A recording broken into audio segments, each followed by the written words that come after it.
Hope you guys are doing well. Welcome to Pillow Talk with Dr. Boyce and Dr. Alicia Watkins.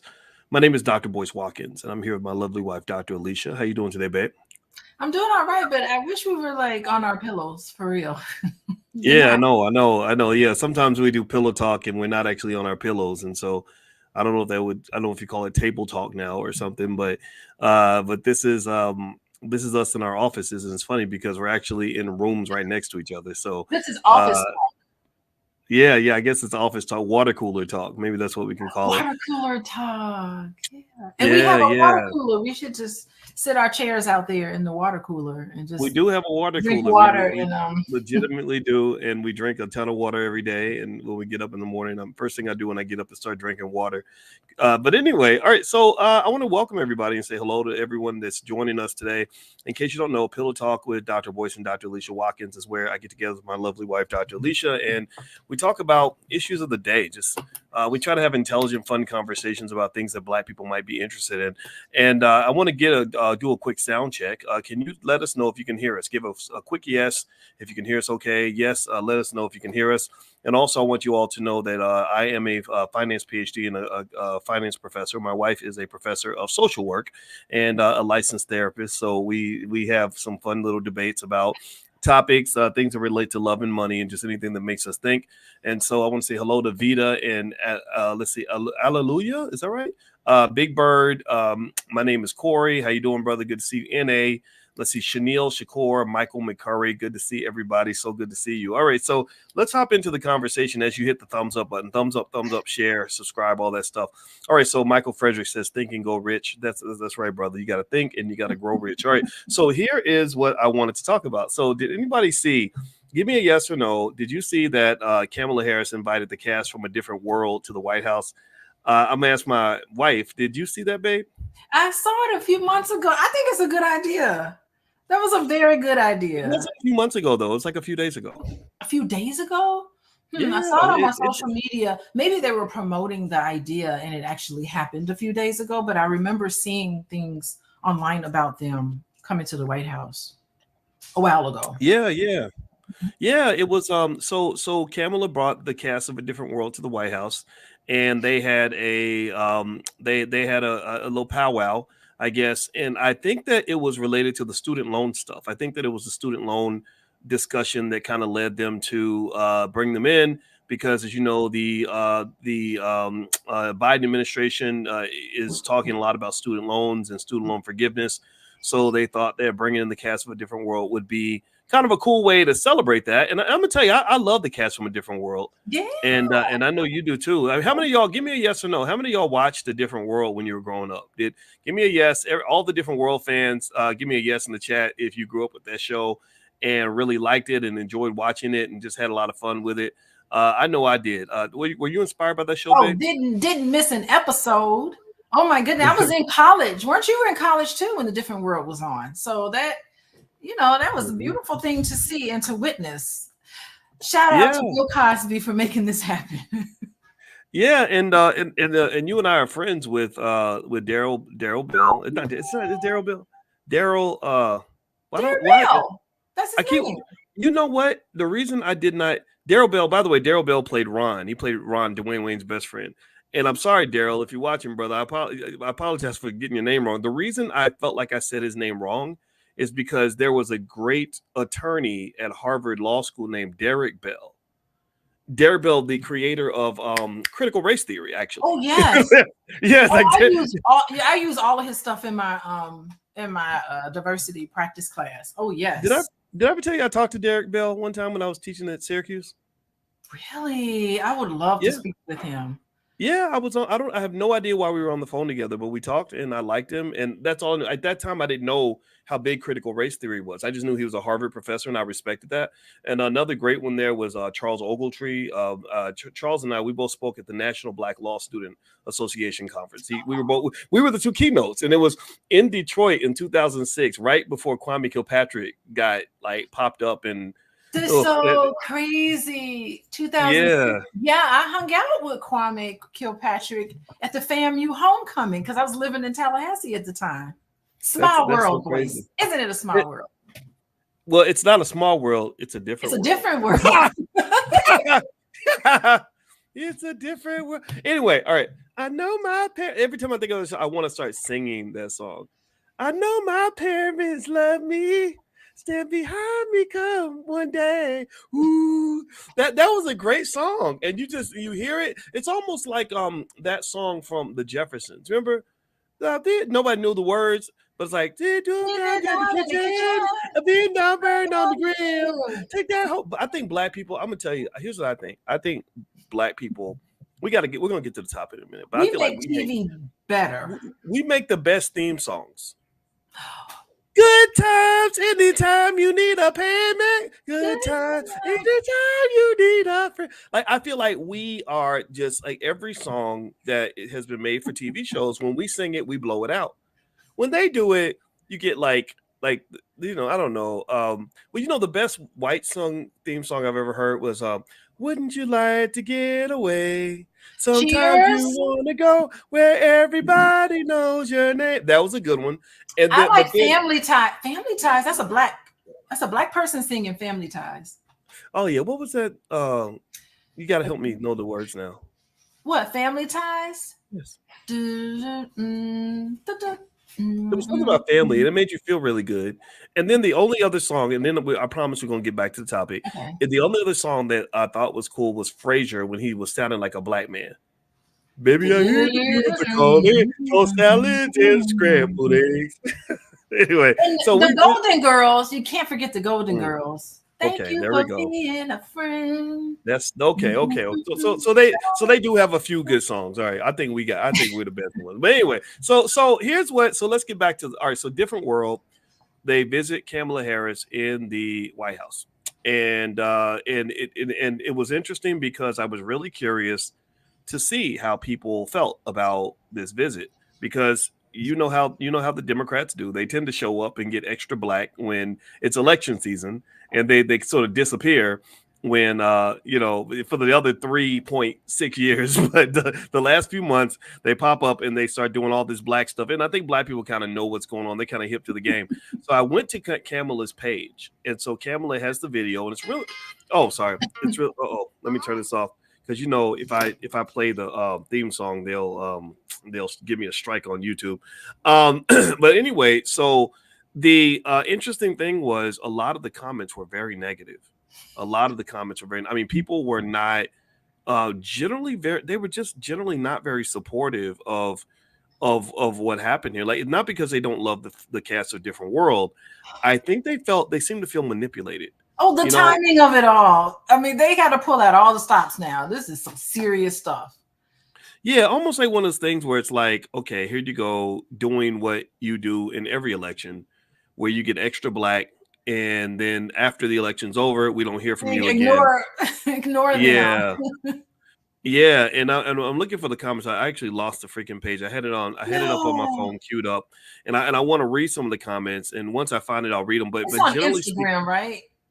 Yeah. So what basically happened was, so Kamala had them all in, and it was pretty beautiful in the sense that you love the cast, you love the show, they deserve to be invited. They all seem to be very very nice people, and people were very supportive of the cast. But I think that they felt that Kamala was sort of using this HBCU thing to pander to the black vote. And Kamala actually went to an HBCU, and people still almost act like she's faking it, right? Because she married Dougie. Dougie's not a black man, and also Kamala, unfortunately, the Democrats have a reputation of really pandering to the black community right before election season. What do you think about that, babe? Oh yeah, I mean, come on, Different World cast have been unemployed. Well, some of them have been employed, but a lot of them have been unemployed for many years. And now that it's a couple of months here before pretty soon we got the DNC convention, and then we have the election coming up. And I think this whole thing with Trump is scaring people because he has a lot of attention, and so they're pulling out all the stops. And I'm sure it's a strategy meeting. They're sitting around at this table trying to get black people on board. And we have snuffed it out. And I want to hear Yeah, the comments. Bring the comments up, boys. yeah. Well, you know what's interesting is I'm looking at the page, and basically what she did was they first they just bought the cast in and kind of did their thing, and then a lot of the comments were very much basically accusing them of pandering to the black community and kind of saying, "Oh, you want to be black now," that kind of thing, and really kind of accusing them of manipulating black people emotionally, which I think that we are really we're really vulnerable to a lot of emotional manipulation. I think that the show Different World, it's interesting that we're so emotionally attached to things that don't even belong to us. A Different Yeah. World, even the show, the brands, the characters, all those trademarks and copyrights connected to that show belong to, I think, Warner Brothers. Mm-hmm. And so the idea that we sort of look at that show and we say, okay, that's a black show or that's our show, that right there kind of speaks to this odd idea that maybe perhaps we have to really rethink what ownership really means. Like, how do you really claim something that isn't actually yours? You know, it's like if I date you or marry you and I think that your body is my body and I own you, that's not a healthy way to think about it, I guess. And I almost feel like it's the same way when it comes to television. What do you think? Yeah, I mean, when we were talking to Daryl Bell, the first question out of our mouth was what? Where's the Different World reboot? What's Yeah. going on with the reboot? No, they're going to do a reboot of Good Times where they're living in the projects. They're going to Good glorify times, that whole thing. anytime you need a payment. Sorry, they like those black struggle shows, don't they? The struggle shows, but they're not going to do something like, and then you can't reboot. You can't reboot the Cosby Show because it's so tainted at this point. So I You mean, know what? Different World was It the ain't tainted. It ain't tainted for me. well, it's tainted for a lot of people though. A lot of people do Yeah, have it ain't issues tainted for me with Bill because you know Cosby. what? Mhm. Maybe Bill Cosby did some stuff. Maybe he didn't. But But y'all his got to legacy remember is old. His legacy, sorry, boys. I'm not his saying I his agree with legacy. it. Yes. Oh, go ahead, babe. I'm sorry. Oh, I'm not saying that I agree with it, but his legacy, I mean, he was on the top. He was the best of the best, and now he is on the bottom of the bottom. I think he is, poor thing. He's blind. He's really getting up there in years. Looks like his health is failing him, and I wish him the best, but it does not seem like he is able to save his legacy. And, Different World, maybe visiting the White House, maybe they can get their own reboot. Maybe they can take this as an opportunity to really put some positive images out there of Black people. Maybe we as Black people can start a campaign. Let's do a reboot of A Different World. That would be pretty awesome to see, because we know the effect that it has on your subconscious. I mean, when The Different World was happening, enrollment of Black people at HBCUs and in college in general was the highest it had ever been with that one TV show. It works, boys. Media works. It definitely programs you. Well, what's interesting is that the comments that I saw relative to Kamala, sort of showing off the cast of A Different World to get votes, there were people in there that went out of their way to say, by the way, we should thank Dr. Cosby and Dr. Alvin Poussaint for creating the show. And Dr. And Comer. more than one person said that. More than one person stepped into the comments, and most of the comments were very negative toward the use of this imagery. It's like okay, you want to use Cosby's creation to get these votes, but then at the same time, you've kind of taken this guy that maybe he earned some of this. I'm not going to excuse his his alleged behavior, but you're going to sort of say we don't want anything to do with him, but we're going to take what he created and use that. And I personally think that's a little bit disingenuous. I think it's I think that you can still enjoy the Cosby Show. In fact, let me ask everybody, give me a yes or no. How many of you still watch the Cosby Show and enjoy watching it? Like if you saw it on TV right now, how many of you would give me a yes if you would watch it and enjoy it? Or how many of you would just turn it off because you're so appalled by his presence on television? Answer me in the chat. Also, as you hit the thumbs up button, I want to remind everybody you're watching Pillow Talk with Dr. Boyce and Dr. Alicia Watkins. My name is Dr. Boyce Watkins. This is my wife, Dr. Alicia. And by the way, if you want to know where my wife does her thing, you can actually go to her website, where she sees clients on an individual basis, couples and families. So you can go to coachingwithdralicia.com. That's coachingwithdralicia.com. Okay. So yeah, I see my name is Corey says I still watch it unapologetically. Ryan Turner says yes. Terry Silver, yes. I'm looking for a no. I don't see any no's. There's no no's. So what's interesting is when you talk about Cosby's legacy, I think about that and what that means. I'm going to say something that is going to sound a little strange. I don't think his legacy is ruined at all. I think that his legacy in the black community, his legacy is very strong. Now, mind you, people might still think that he's a pervert, that he did some stuff he shouldn't have done. But most black people, if I did a poll and said, do you still admire some of Bill Cosby's achievements? A lot of black people are going to say, hell yeah. You know, he created a different world. He created educational shows. He created Fat Albert. He gave all that money to the HBCUs. He gave money to HBCUs when all these celebrities out here just talk a big game and don't ever follow through. They don't. And so I'm not saying that this means Cosby's a good guy. I'm not saying that at all. I'm saying that it sounds to me like just like any other person that we consider to be a hero or a legend, just like every slave master who raped slaves for a living, or just like every racist that's been in the White House, maybe his legacy's just mixed. Maybe that's what it may. Again, maybe among white people now, his legacy's gone. But I personally think that's a fragile legacy to begin with. I think that if you are a black man and you have a good reputation amongst melanin deficient people in America, you're always at risk. You're always in danger. You're one bad Rolling Stone, New York Times article away from having everything you work for destroyed in front of you. So I personally think, based on what I just saw in the chat, to the people that matter to me, y'all matter to me. They don't matter to me, but the people that matter to me still love Cosby. They love Different World. They see nuance. What do you think about that? Okay, so I got two things to say. Number one, I think everybody out here needs to sit down with your family right now, starting today, and start watching every single episode of The Cosby Show, starting from episode 1 all the way to the final episode. And then when you're done, go on to The Different World and start watching that together as a family, because it is priceless piece of art.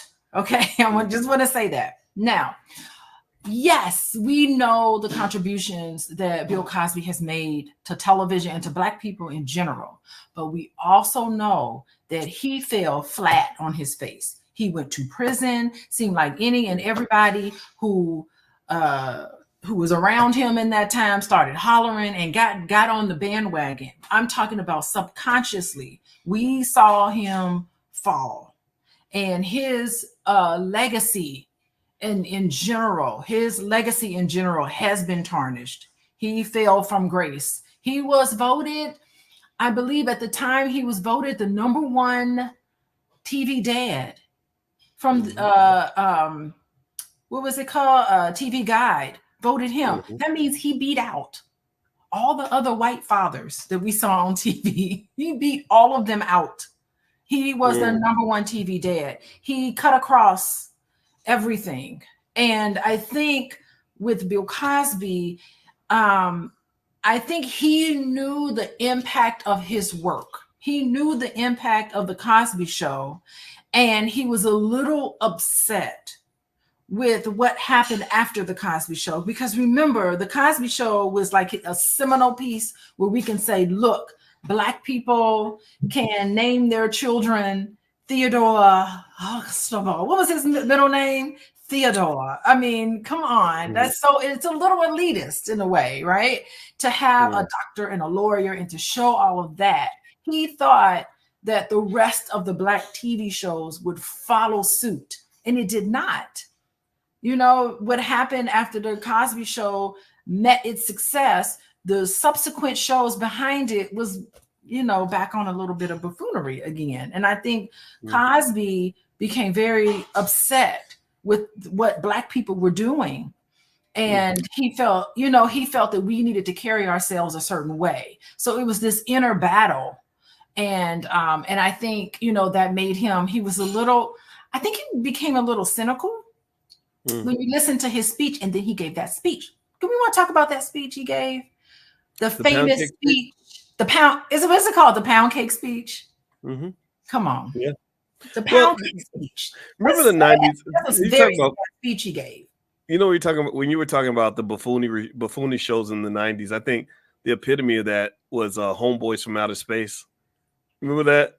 And was Daryl in Homeboys from Outer Space, or am I just making that up in my head? And that's another thing, because they used the characters from the Cosby Show to put out, because he was very upset because Lisa Bonet did, what movie was that where he played? She was sleeping with the devil. What movie was yeah, this? she had sex with the devil or something She had crazy sex like with the that. devil. He was livid because that's his daughter. You know, subconsciously, that's his daughter that just got turned out. Wow. Now, was Daryl in Homeboys from Outer Space? I don't know. Somebody will look it up. Yeah, I'm gonna look it up. But yeah, so you are right. Now, yeah, Daryl was in that. Yeah, with Flex. Isn't that funny that Flex Alexander and Daryl Bell, mind you, you know that Flex and Shanice are friends of ours, right? Flex hit me up on Instagram back before they took down my Instagram. I had a page. I knew I would get. I kid you not, in my inbox, I would get messages from. I keep calling him Theodore Huxtable, but that's not his real name. His real name is Malcolm Jamal Warner. Who is, by the way, a very cool dude. And me and Malcolm would talk extensively. And I love talking to Malcolm because he's a smart guy, and he would hear me say things about politics that would shock some people because I say what's on my mind. And he would, instead of saying, "Oh, that's stupid" or "that's crazy," he would say, "Can you explain that further? I'd like to understand that." And that's all. I think that's it. I think that's all anybody wants is like, can we just hear each other? You know, like maybe I'm saying something that's going to shock you a little bit, but I'm not a stupid man. I thought this through. So yeah. But then Flex out of the blue was messaging me because I think he does comedy shows or something. And then he was like, "Yeah, you should come to my show when I come to Chicago." I was like, "Cool." And then Daryl Bell, you know, who is a great guy, super smart. And Daryl kind of helped us understand the limitations of what they can and can't do. I was shocked, and I hope you don't mind me sharing this. I think it's public knowledge, but I was really shocked when I found out how much of a grip Warner Brothers has on the show. How they literally got a trademark or a copyright or something on Whitley's accent. Like Jasmine Guy she cannot speak in that accent. Her accent was copyrighted. So that's insane. For her to use the accent that she came up with, she'd have to get permission and pay somebody if they'll give it to her. She'd have to do that. So she has to speak in a different voice. What you gonna say? No. I think that's interesting, right? And that really gets into, I think, the difference in terms of how Black people. Can you hear me? Yeah, I hear you. Okay, that gets into the difference in terms of how Black people and non-Black people view ownership and entertainment, right? I think that when it comes to entertainment, we tend to think about trying to get on the stage. We want to be seen. We want to sign the deal and be the entertainer and get all the attention and the fame. This is so hard, boys. Right. We do. Well, we do. But here's what's interesting, right? The people that are in other communities who see the talent that our people have, they're not thinking about getting on the stage. They want to own the stage. They want to be behind the stage. They want to put $1 billion into the distribution of the images that are on the stage. They want to get the trademarks, copyrights, patents, whatever related to whatever's being created through entertainment. So when we saw hip hop, we saw, if you use hip hop as an example, we saw hip hop as creativity and a party and fun and everything else. They saw that as a business, and I think that so all these copyrights and everything on these shows that we consider to be Black shows pretty much means that others have monetized Black attention. And we've provided that willingly. We're not getting money from this. We're not making the revenue from this, but they are. And they're thinking, okay, what's the next big thing we can use to monetize the attention that we can get from the Black community? Oh, that's right. Let's create a movie called Black Panther. And it'll become a thing, and Black people will show up wearing their Black Panther costumes, and it'll become a must see TV for every person in the Black community. And at the end of the movie, I want to jump in. At the end of the movie, a Black woman is going to save the colonizers. Is going to join in and help and save them from everything. After talking about them all throughout the movie, you're going to join with them in their council. You're going to bring them into the fold. So That's heavy. strong Black people, again, it's another representation of we are serving them. That's what By the the Black way, Panther was. Mm-hmm. guess what? I found the the comments under the Oh, Kamala Harris okay. post. What do you say? So I'm gonna read that in a minute. But before I do that, if y'all could do me a favor, please hit the thumbs up button, thumbs up, share, subscribe. You're watching Pillow Talk with Dr. Boyce and Dr. Alicia Watkins. My name is Dr. Boyce Watkins. This is my wife, Dr. Alicia Watkins. I'm a finance professor. My wife is she's a full professor of social work, not just a professor, a full professor. I got to give this Black woman her props. And also, she is a licensed therapist. And so her website is coachingwithdralicia.com. If you'd like to get some free resources from Dr. Alicia on healthy relationships, things like that, and a free e-copy of my book, Financial Lovemaking, you can just text the word love, pull out your phone, text the word love to 87948. And that will also allow us to remain connected and break away from these YouTube algorithms and all that. And we are on Spotify. If you look up my name on Spotify, you'll find us there. But we want to be able to connect with you directly because, as you know, sometimes these paid platforms just disappear, and we don't want that to happen. So if you pull out your phone and text the word love to 87948, you'll get stuff from us, and it will enhance your life. If it doesn't, then that's okay. You can just walk away, but we'd love to make your life better. All right, so let's I'm going to read the comments. So Kamala Oh, Harris yes. brought the cast of Different World to the White House, and she was using that to promote the Biden administration's initiatives on student loans. And so I'm gonna just read the comment straight down. Okay, so there is okay, so the first comment isn't so bad. It's from a retired doctor named Negro Damas.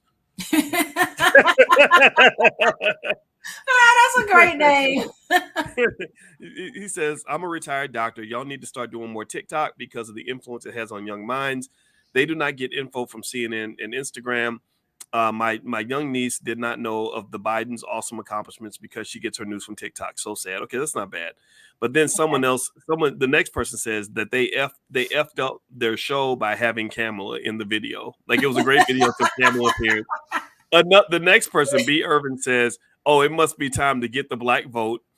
Let's see. Another one says, "Cree Summer hasn't aged today." She hasn't. She's She really has gorgeous. not. Well, you know, She she's has. on Abbott Elementary. She did a cameo on Abbott Elementary. Oh, that's awesome. And then Another the great next show. comment, I am Dream Jules, says it's election year, so she's Black again. You know, Kama, they didn't call her Chameleonaire because Kamala Chameleonaire, she tends to like sort of change races, like depending on where she's at. So sometimes she's Indian, sometimes she's Black, sometimes she's a white woman. That's pretty impressive. But you know, there's a whole thing. You know, there's a whole thing on TikTok about they've been monitoring her silk press. They said she get her silk presses done, and all she do is get silk press and laugh. And I was like, you know what? If I was ever vice president, that's what I would do. I'd have a fresh silk press every time you saw me. Yes. I'd be laughing and giggling because it is nothing.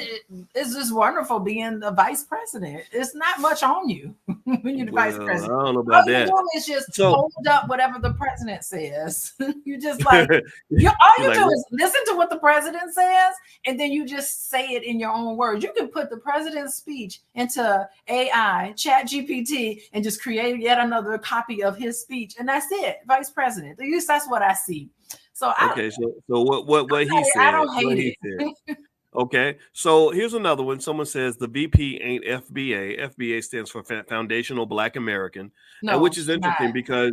because they rarely put a Black person in that high of an office who is just standard African American descendant of slavery. They have to Obama show wasn't. allegiance. They have Kamala to show isn't. allegiance to them. Yeah, or maybe you have the white spouse. The white spouse is another allegiance to way. them.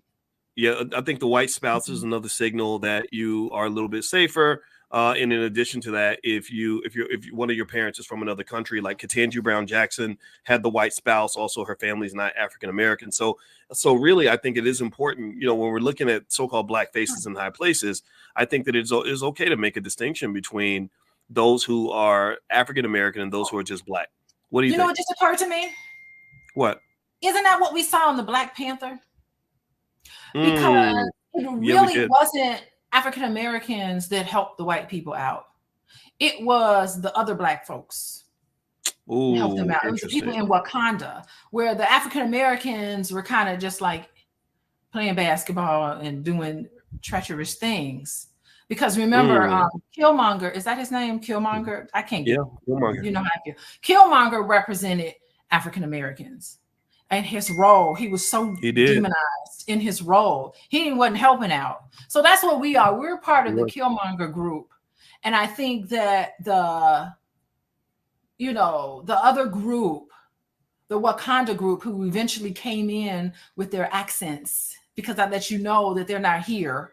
Those were the people that helped out. So that's what we're seeing. We're seeing selected Black faces just so that we can have an avenue to cultivate their agenda, to further their own agenda. It ain't just all Black people. It's this select group of Black people who are furthering their cause, and they're not African Americans.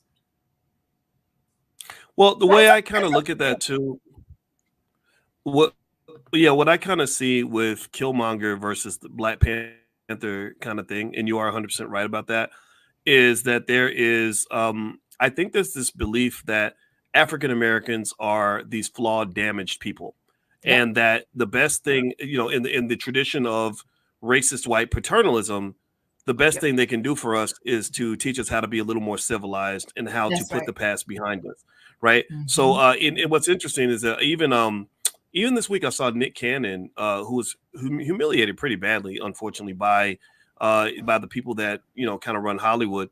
I saw him do an interview, and he was kind of saying, we have to get past this whole blame the white man thing.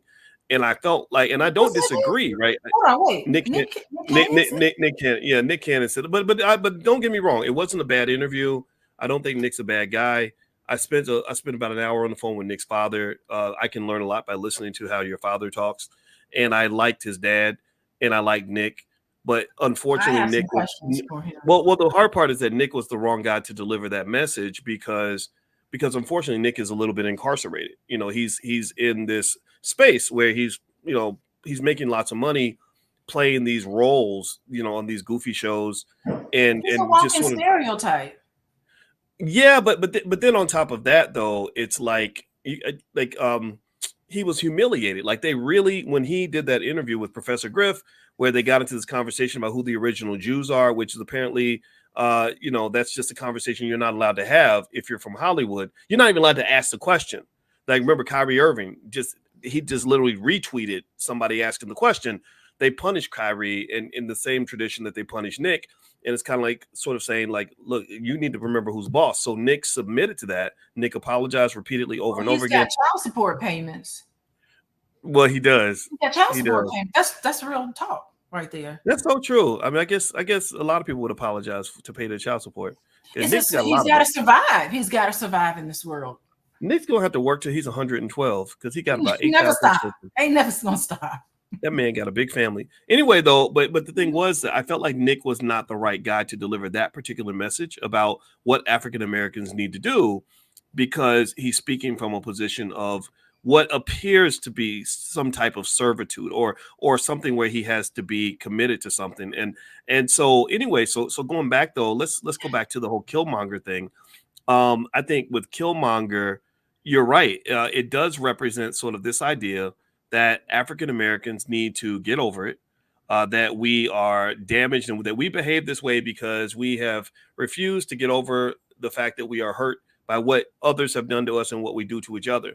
And so the idea that Killmonger was presented as the bad guy and that the Africans were presented as the good guys, and the so-called good guys end up saving the white guy. Loyalty. Yeah. I think that there's a real message in that.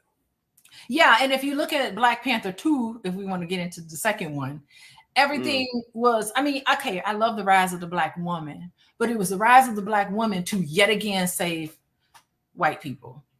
And that's always been our job, is to be in this servitude role. Come on. Boy, remember the end of the Harriet Tubman movie? Oh God. Shoot the man. Well, why wouldn't she shoot him at the end? I was like, where Harriet. Think about this. In the Harriet Tubman movie, the only person Harriet actually killed, and remember, Harriet was known for carrying the shotgun and taking people. Come on. The only person Harriet killed was a black man. Was She it, didn't she kill. shot her? I mean, she had her gun at the white guy, and then instead of shooting, she made this stupid speech about it ain't right to enslave somebody. Right. I You was ain't supposed to. like, You ain't supposed to enslave you ain't people. supposed to. This is the dumbest. Who are these writers? This is the dumbest. That's the. I could not, as an actress, I'd be done. I'm like, this has got to change. Never make it. Well, the Harriet Tubman movie was just interesting because you could see where the writers of this film created characters specifically to pursue their agenda, right? There were two characters that we know were fictional, that we know did not exist, and that The was gay man. well, there we go. I forgot about The this. So gay that makes it agenda. three. It's an That agenda. makes it three. Hold Right. on. So there was the is- gay guy, and remember though, hold on, but then there was the woman where Harriet Tubman had a scene that was like a woman to woman kind of Yep. intimate scene.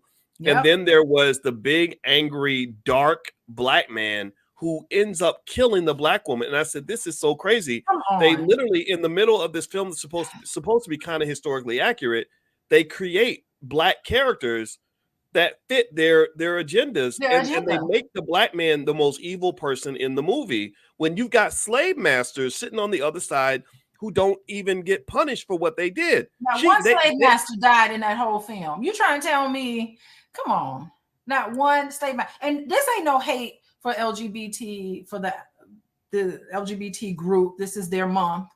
And I applaud that, because I think that that's a good thing that they have their month, by the way, Boyce. Of course. I just want to say that. But there is an agenda there. And that was the agenda. It's to feminize black men. That's all right. Well, go ahead. All right. Well, everybody, you're watching Pillow Talk with Dr. Boyce and Dr. Alicia Watkins. My name is Dr. Boyce Watkins. This is my lovely wife, Dr. Alicia. And if y'all could please hit the thumbs up button, thumbs up, share, subscribe. Also, this podcast is on Spotify. So if you go to Spotify, you look up my name, Boyce Watkins, you can find us there. Also, Dr. Alicia, she sees clients on an individual basis, on a family basis. She sees couples as well. So if you're interested, you can go to coachingwithdralicia.com. That's coachingwithdralicia.com. And she has workbooks on things like financial anxiety, stuff like that. I have a new book out called The 10 Commandments of Black Economic Power. It's a bestseller on Amazon. So if you'd like to take a look at any of those books, feel free to go to drboycebooks.com. And if you go to drboycebooks.com, you can use the code word book club, all one word, and get 30% off anything in the store. So feel free to go in there and fulfill your educational needs. I believe deeply, and I think my wife agrees, that we should educate ourselves and each other. I don't necessarily know if the system is doing its job. So anyway, so we were talking about Kamala Harris bringing in the cast of A Different World to the White House, and she got really hammered by this. And I'm going to keep reading. I'm going to read more of the comments, baby. You want to hear some more of the comments that people made? I do. Yeah, because the internet's hilarious, and and they pretty much funny ones. Yeah, they pretty much went off on her. Okay, so here's some more. Someone said, you're like the special character that comes on 2 times a year on a TV show. Yeah, so a cameo. You just make a cameo appearance. We don't really we're not really interested in it. Just a cameo appearance. Okay. Yeah, so I guess they're saying Kamala only pops up a couple times a year. And then let's see, there's another comment here that says the pandering is sickening. The next comment from Paris Unique Cakes says, girl, you've been hiding. Now you pop out with this. You put too much effort into this when you should have been trying to put out this effort into the United States. Great. This isn't good enough. You still don't have my vote. Another comment is the next one is this supposed to be black voter outreach? No policy, just entertainment and nostalgia. So it sounds to me like there are people who are they sort of see the black community, in my view, almost like a community full of children that want to be entertained, right? And so instead of giving them actual policy or giving them something that we can really sink our teeth into, a conversation about reparations, things like that, it's like, no, let's bring the cast of A Different World and connect them, co-brand them with Kamala, and then make everyone feel like this is important. And I'm gonna tell you that in the comments, it's almost like a revolt. And I'm literally reading straight down the comments. Another one says, child, this is comment after comment. It's not like there's good comments in the middle of the bad. Like all of them were pretty bad. The next one says, child, ain't nobody seen her in 4 years. Did she pop back out with that HBCU shit? Nah, I'm good. And the next one says, pandering and planning all of what not to do for black people.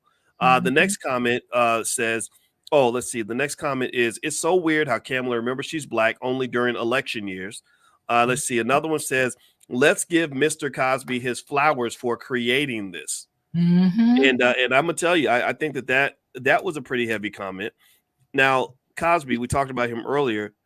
How did you feel the night? Remember, you know what's funny? This is why I tell you that I don't think. Well, you know, let me just say this. I don't think that Cosby's whole reputation is gone. I think that there are pockets of society. See, what happens is we don't think that we matter. You know, we don't think that our opinion matters. Like, and I think our opinion is the only opinion that matters in certain situations. So I'm gonna tell you, you know, when I asked earlier, I said, how many of you still have, some sort of favorable opinion or respect for Cosby? Most of you said yes. You know, it doesn't mean that you think he's a great guy. You don't think he's perfect, but you know, remember that night when Cosby, you and I talked to Cosby for just a few minutes. I guess he wanted to reach out and thank us because I don't know what he was thanking me for, because I didn't defend him. I just said he deserved a fair trial. I think that he was kind of railroaded a little bit because they literally broke the law to incarcerate him. So anyway, we were on the phone and our mothers got so excited. They were like when he called, like my mama and your mama both asked to be on three-way when they he was called. Giggling like little teenagers. I was like, they really were. See my mama during that time. They really were. Your mama was excited. My mama was excited, and they didn't give a damn. Like they just kind of, I think that women of that generation, like the old school women, and shout out to Felicia Rashad as well. I think the old school women, they kind of see the nuance of it. They don't forgive the men when they misbehave, but they do kind of say, we know what the real deal is. Like we know what was going on in Hollywood. We know about, some of the stuff that they won't talk about in the media, where maybe it's not as clear cut as people want to make it out to be. We know why y'all was all kicking it in the Playboy Mansion, right? Instead of making it like, the black man was there for a reason. Right. Like the black man's there because he wants to be a predator. The white woman she was on her way to the grocery store and the black man kidnapped her and took her to the Playboy Mansion. No, y'all was all up in there because y'all were doing some dirty stuff, right? And I think it doesn't mean Cosby back then. Right. It doesn't mean that anybody thinks Cosby is innocent or that he didn't do some things he should be ashamed of. It just means like, come on now, y'all trying to isolate him as the only person. It's like he was the only person that did dirt in the 60s. And we know that that's not true. Remember the driver? I want you to talk about this because I've talked too much. But remember that time? I want you to describe to everybody, babe. That night, you and I were in Los Angeles, and we rode. We had a driver who drove for Hugh Hefner for a bunch of years. His name was David. He was a white guy. And he gave us his opinion of what all the things he saw. He said, I didn't just know Hugh very well. I knew Bill Cosby very well. And he knew the women that were in the documentaries. What did he say? Go ahead, please. He said, I've seen things and heard of things that would make Bill Cosby look like a saint. He said it's mild in comparison to what was happening in the Playboy Mansion back then. And everybody knew it. Everybody knew what was going on. When you went to the Playboy Mansion, this was going down. Like everybody knew what it was about, which is exactly what our mom said. Our mom said, why would you be there? Everybody understands what it was. Why were you there? So it's not like it was a mystery. You just kind of fell into this situation. It's like they were capitalizing off of this situation. They saw him kind of fall down, and then everybody got on a bandwagon so that they can get that money. They were looking for that paycheck. Yeah, and this is terrible because there are real cases of assault against women that we do need to acknowledge, because the Me Too movement in a lot of different ways is shed light on actual situations where women were taken advantage of. So I definitely don't want to sound as if women are just out for money. But I think in that scenario, it was kind of overdone. But I will tell you this, during that time when Bill Cosby was on trial, I was teaching a class to white suburban women about race issues. And all of them said, oh, this is nothing but racism. Every single one of them. There wasn't it could be skewed a little bit because these are like different type of white people. But even they were thinking, isn't this amazing? You know, that they would actually bring down Bill Cosby and everybody else is not going down with him. All the other people that were doing it, it's nothing but racism. And I didn't say anything. I just stood in the middle of the classroom and they all talked about how the Me Too movement was weaponized against Black men. Mm-hmm. Well, So they ain't got us all fooled. Mm-hmm. Well, let's think about it like this. I'm going to say something and I'm going to question my own statement because it just came to mind and I'm throwing it out there for us to process this because I want to encourage all of us to just be thinkers. I think it's possible that there's a big overlap in terms of who Hugh Hefner was, who Jeffrey Epstein was, who Bill Cosby is, and who Diddy is. Like, I think Diddy, Cosby, Epstein, and Hefner all had a lot in common.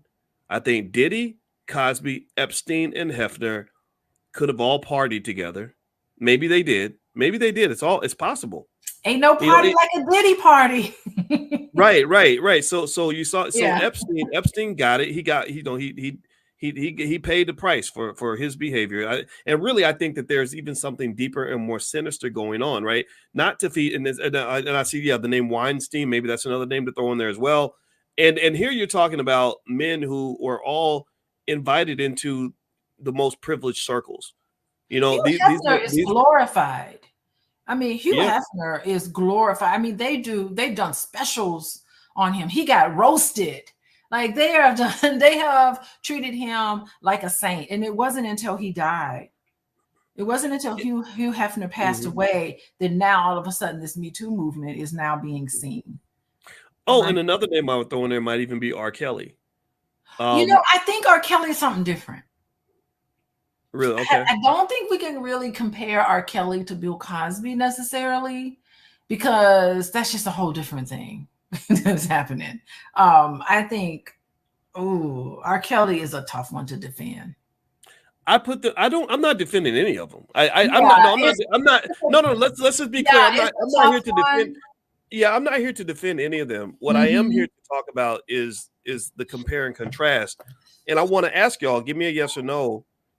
Let's go back. Let's rewind the clock. Let's go back to 1998. And let's write down all these names. This is a thought experiment. I want everybody to go with me on this if you can. So what names we mentioned? Diddy, R. Kelly, Cosby, Hefner, Weinstein, and Epstein. So we got two Steens, a Hef, a Cosby, a Kelly, and a Diddy. So Kelly and Diddy are two entertainers, a rapper and a singer. Cosby and Hef are two OGs. These are guys that have been around for a while. And then you got the two Steens, right? So who are in a whole different community in terms of controlling, Hollywood or access or wealth, right? Could you all imagine a party in 1998 where at least 4 out of 6 of these men were at the same party? Could you imagine a party where Diddy is there, R. Kelly is there, maybe Weinstein or Epstein is there, and it's at Hugh Hefner's house? Maybe during the time, remember he had the theme song to the Olympics? Wasn't he like, I believe he had a theme song to the Olympics. I believe I can fly. I believe I can touch the sky. Okay, so here we go, right? So can you imagine, like, let's say we rewound the clock 25 years. I can imagine Diddy, R. Kelly, Cosby, Weinstein, and Epstein all partying at the Playboy Mansion. Can y'all imagine this? Is that something that you think would have been possible in 1998? Give me a yes or no. I think it's possible. And here's the thing. This is what's just so interesting to me about this is that I see a lot of overlap in those guys in the sense that they were celebrated at one point. You know, I still remember when the guy from Vlad TV, Vlad, called me to warn me about being friends with Damon Dash because he said Dame cussed out Harvey Weinstein in public, and you just don't do that because Weinstein. I said, well, who the hell's Harvey Weinstein? I don't know this guy. He said, oh, he's one of the most important people in Hollywood. I remember that conversation, and I was like, oh, that's a big deal. And Dame cussed him out because Dame saw what Weinstein was doing with women, and he didn't care. He just cussed him out in public or whatever. But my point is to say that it's interesting to me that all these guys were celebrated in the 90s, and then after 2000, their activities became unearthed because the world changed. And again, I'm not here to defend any of these guys, but here's the point I want to make on this too, though. All these men were readily accepted by everybody all the way to the top, from Oprah to the Obamas to, Yeah. they could go in any circle and be friends. And sorry, I cut you off. Go ahead. No, I was saying, those accusations about R. Kelly, I mean, he had been in and out of court. It wasn't like a secret. He had been in and out of court all the way leading up to this, all of a sudden, public display of what R. Kelly has done. Like, if we were really interested in saving Black little girls who were victimized by R. Kelly, then it would have been squashed decades ago when he was driving around Hyde Park picking up little girls at McDonald's, at that McDonald's right there. You know that McDonald's. We've been there a bunch of times, picking up little girls there. If we really cared about, those little girls who they did get used. If we really cared, we would have put an end to. He would have been locked up even back then when everybody knew what he was doing. So, do you remember? Do you remember 20 years ago when you and I were just friends and we didn't know we'd be married 20 years later? And I called you about R. Kelly. Remember that? And I made up that little song where I took this edition, and I wish I could find it, but I changed the lyrics. And I called you, because I didn't have that many friends. And so you were one of my few friends. You made me think, Boyce. I was like, oh, he's right. But that's it was all about him picking up little girls on the playground. And she's I think I said she counts with her fingers and toes, and she's this many years old. Right? Little kids go, and you go, how old are you? And they go, this many. I wish I could find it. If I could find it, I'd read it. But even back then, like 2003, 2004, I remember being just really shocked and kind of concerned that the Black community didn't care. Then, you were saying, Alicia, stop listening to that music. And he had the #1 hit at the time. Like, God, I don't want to listen to that music. Dang, this is playing all the time on the radio. He was the guy, the man. Everybody knew. Everybody in Chicago knew what he was doing. Yeah, and here's the thing. This is why I think some of these documentaries where they isolate one person, like he's the only one, I think that it's a bunch of BS, because all these guys, Diddy, R. Kelly, Cosby, Hefner, Weinstein, and Epstein, had a lot of friends. They could go into any circle, hang out with any celebrity, and a lot of those celebrities partied with those guys all night long. Diddy, again, it goes all the way up to the White House. Every single one of these individuals, if I'm not mistaken, every one of these individuals has hung out with presidents of the United States. So I think that it's more like one of these things where, there's some inappropriate stuff happening, but I'm gonna tell you like this: if the conspiracy theorist in me wonders about if I categorize and sort them out, I take Diddy, Hefner, and Epstein, and based on their behavior, it would not surprise me if they did work for the government, because all three of those individuals did things that didn't make sense to me. Like, why would you just have a big house in a big place? Like Epstein had that island. Diddy had his house where people would just go in there and do God knows what. Hefner had the Playboy Mansion. Why would you have this? And they videotape. Right. So that tells you they're videotaping what's happening. Like, I had this. Throwing a party. Okay, we're gonna have a party. We'll have a party for your birthday coming up. Like, can you imagine us inviting people over and ain't no party like a Diddy party? And I'm just videotaping everybody. Everybody gets videotaped. Like, what's the point of these parties? Yeah, like how many of y'all in the chat? I mean, has anybody ever gone? How many of y'all go to parties to have sex? That's what's with. I don't get me. I know that that stuff's out there, and you got the swinger culture and the sex parties and all. Yeah, that's real, and I'm not judging. But most of y'all don't go to a party expecting to just be sleeping with somebody in one of the bedrooms. Like, you go to a party and maybe you hang out, you have drinks, you talk, and then you go home and you sleep with your boyfriend, girlfriend, or wife. You don't, so the idea of that you're even having a sex party is foreign for most normal people. So the fact that Diddy, Hef, and Epstein created a special space, pay attention now, a special space where they said, we want you to just let go. Just come in and just like Wonka Land, like a Disneyland for grown-ups, where you just come in here and do whatever you want. And then they got cameras set up. Oh, if that ain't a setup, I don't know what is.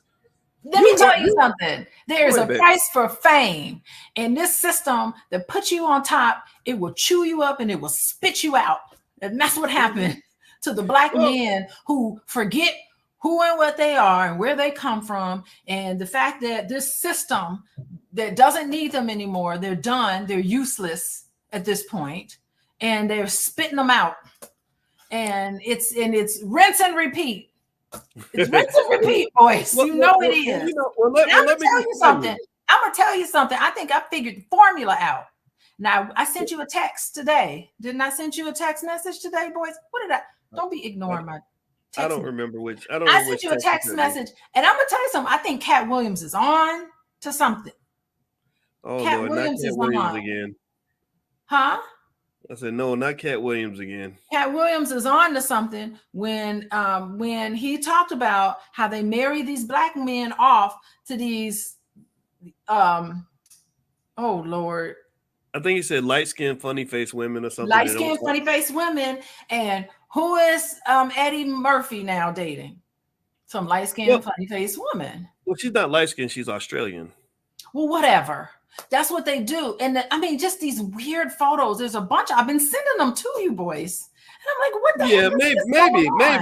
Maybe. I don't know about that. But let me just say this. I wouldn't be surprised. Hold on. Wait a minute. What? I'm making all predictions. Out of all the 6 men, what's your prediction? That's my prediction. That's the formula. I don't know. That's to let you know. I don't get it. What is the prediction? You're not predicting anything. My prediction is we now know who the next people on the rise are going to be. Who?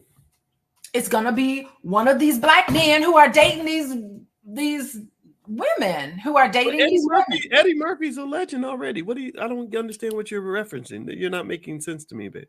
I'm saying, listen with your ears, boys. These black men.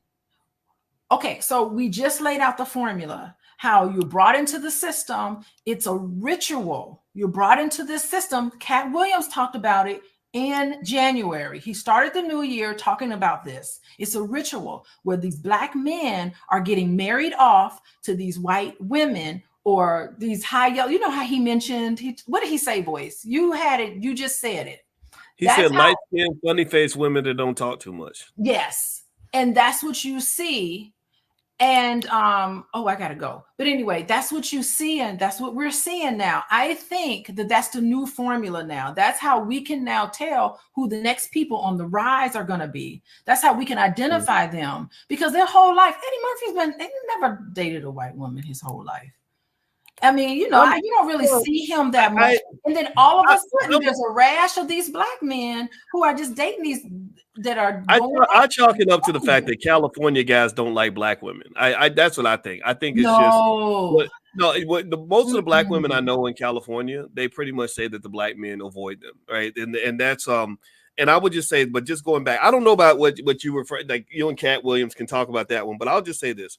I think that when you talk about Diddy, R. Kelly, Cosby, Hefner, Weinstein, and Epstein, you're talking about 6 guys who were invited into every circle, and they probably tainted a lot of people who are desperately working to make sure they're not affiliated with their relationship with these people. All these people, like I remember hearing stories about how R. Kelly would have Michael Jordan over to his house to play basketball. We know Diddy had everybody around. Cosby knew everybody. And so I think that this idea of kind of isolating people and saying these are the bad guys, everybody else is good, I don't think that that's accurate. I think that there are a lot of so-called bad guys, if you want to call it that. And I think that nuance is called for. So my summary on that would be that if you're going to talk about a different world, then you got to give some credit to Cosby. You can still hold him accountable for anything that you think he did wrong.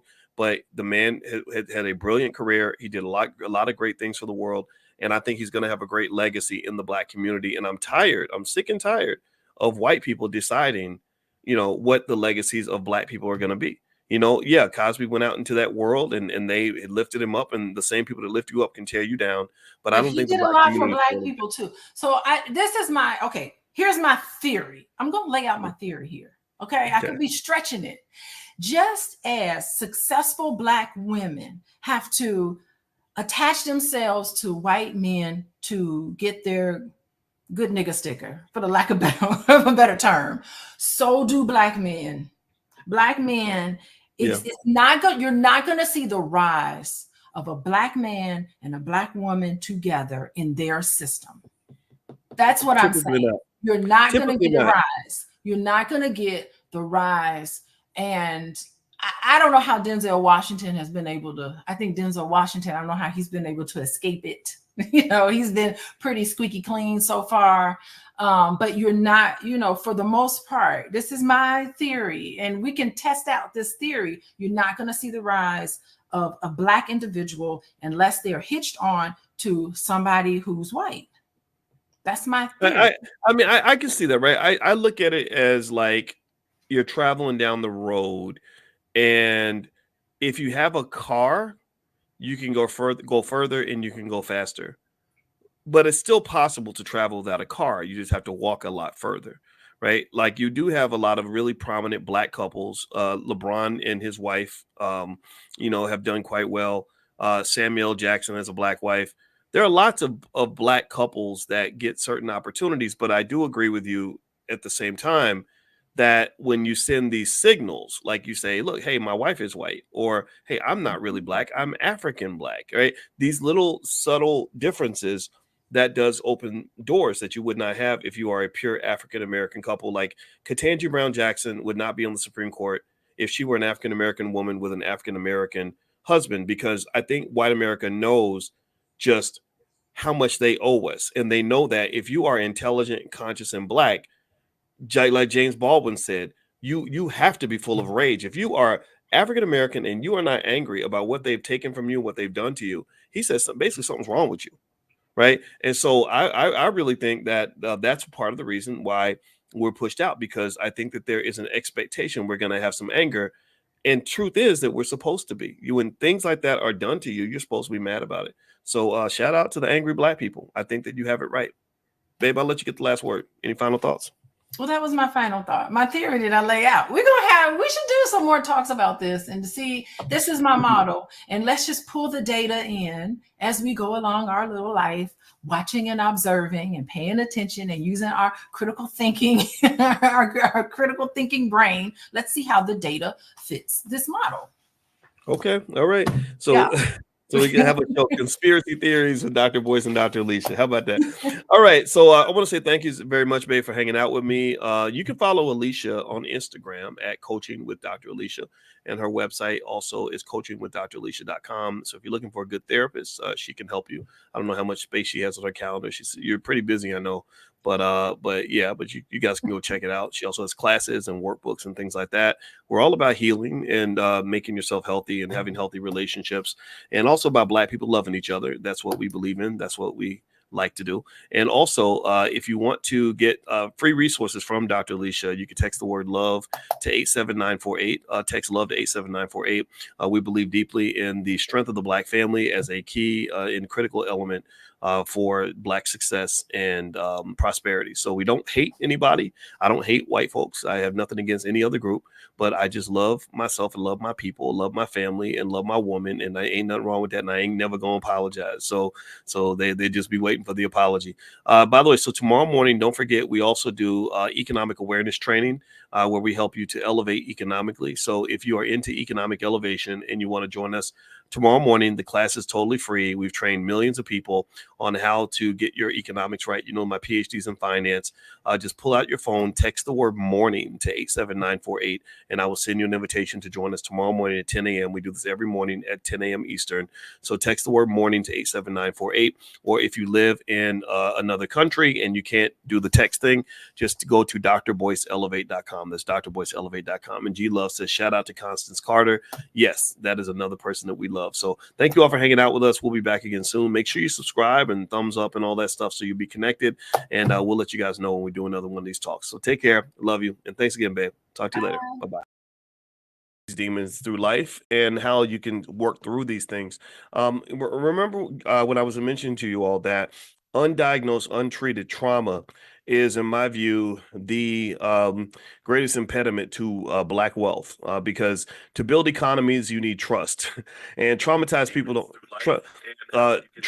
people cannot trust very well. Traumatized people also can't even trust themselves. They don't come through for themselves as well as they could otherwise, because when you have all these extra emotions you're carrying around, this extra baggage, it really makes it difficult for you to reach your fullest potential and become the person that you're supposed to be.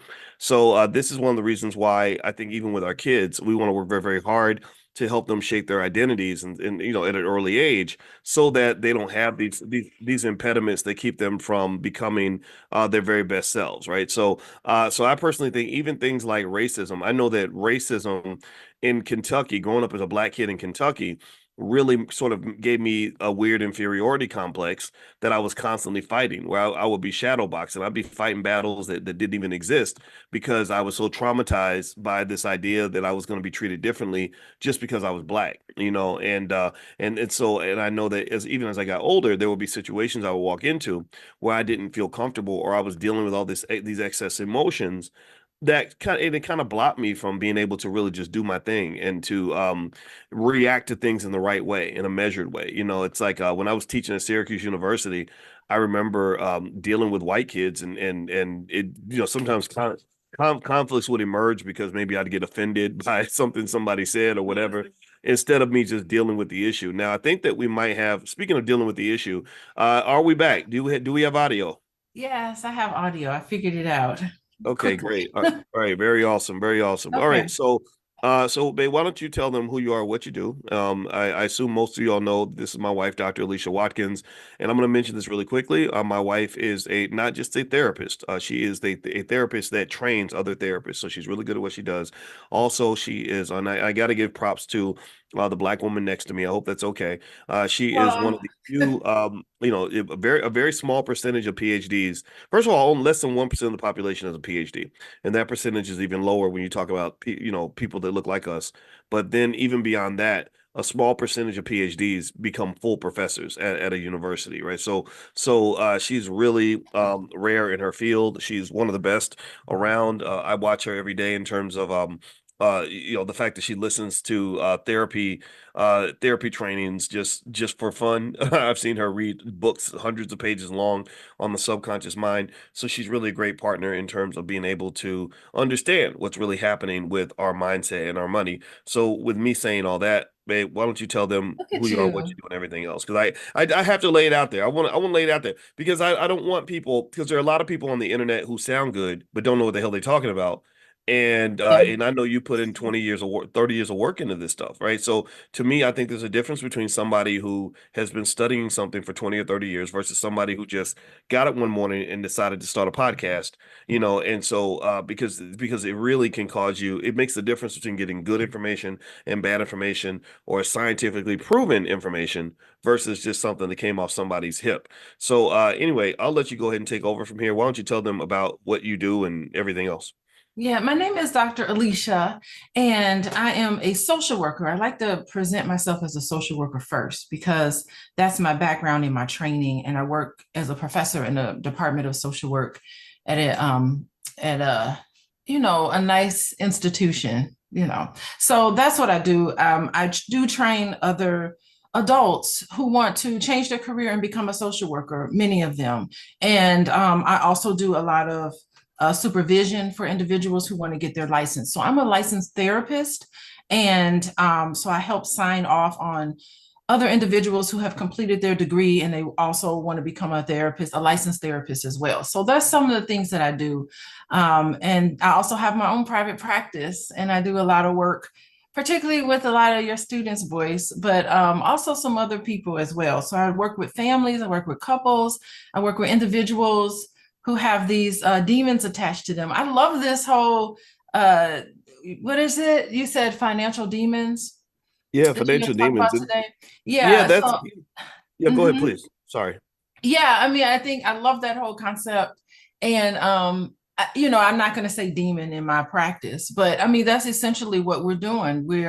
How do you get rid of demons? Like, what is it? The exorcist? I Mhm. should be like the priest and the exorcist to get rid of the demons inside of you.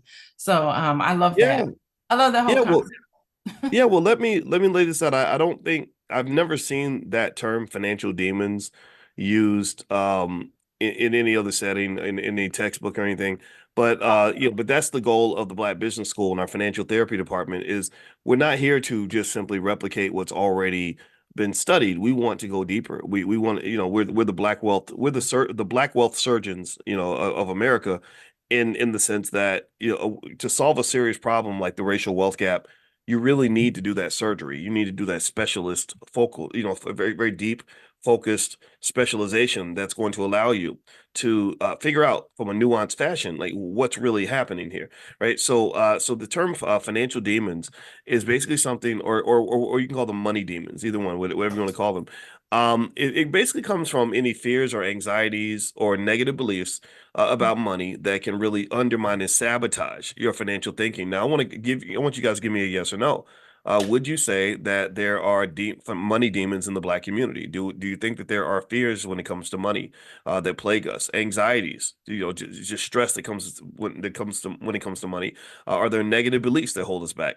And also, the thing about these psychological barriers is that they might come from past experiences.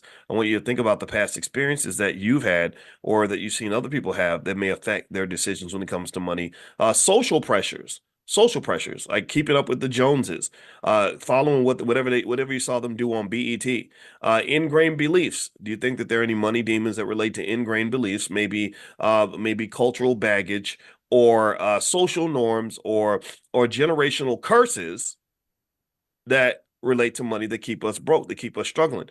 And the thing is that here's the thing about a money demon. A money demon, it can show itself in the form of stress, poor financial decisions, or maybe even avoidance of financial responsibility, right? For example, maybe the guy who would love to get married and have children, but he doesn't because he's afraid that he cannot provide for anybody other than himself. Hey, give me a guess if you've seen that before, right? So I want to kind of dig in what's in just a point of confession. I know my wife she always goes too deep into stuff like that. So I don't want you talking about me, but I'm gonna confess a financial demon I had about marriage.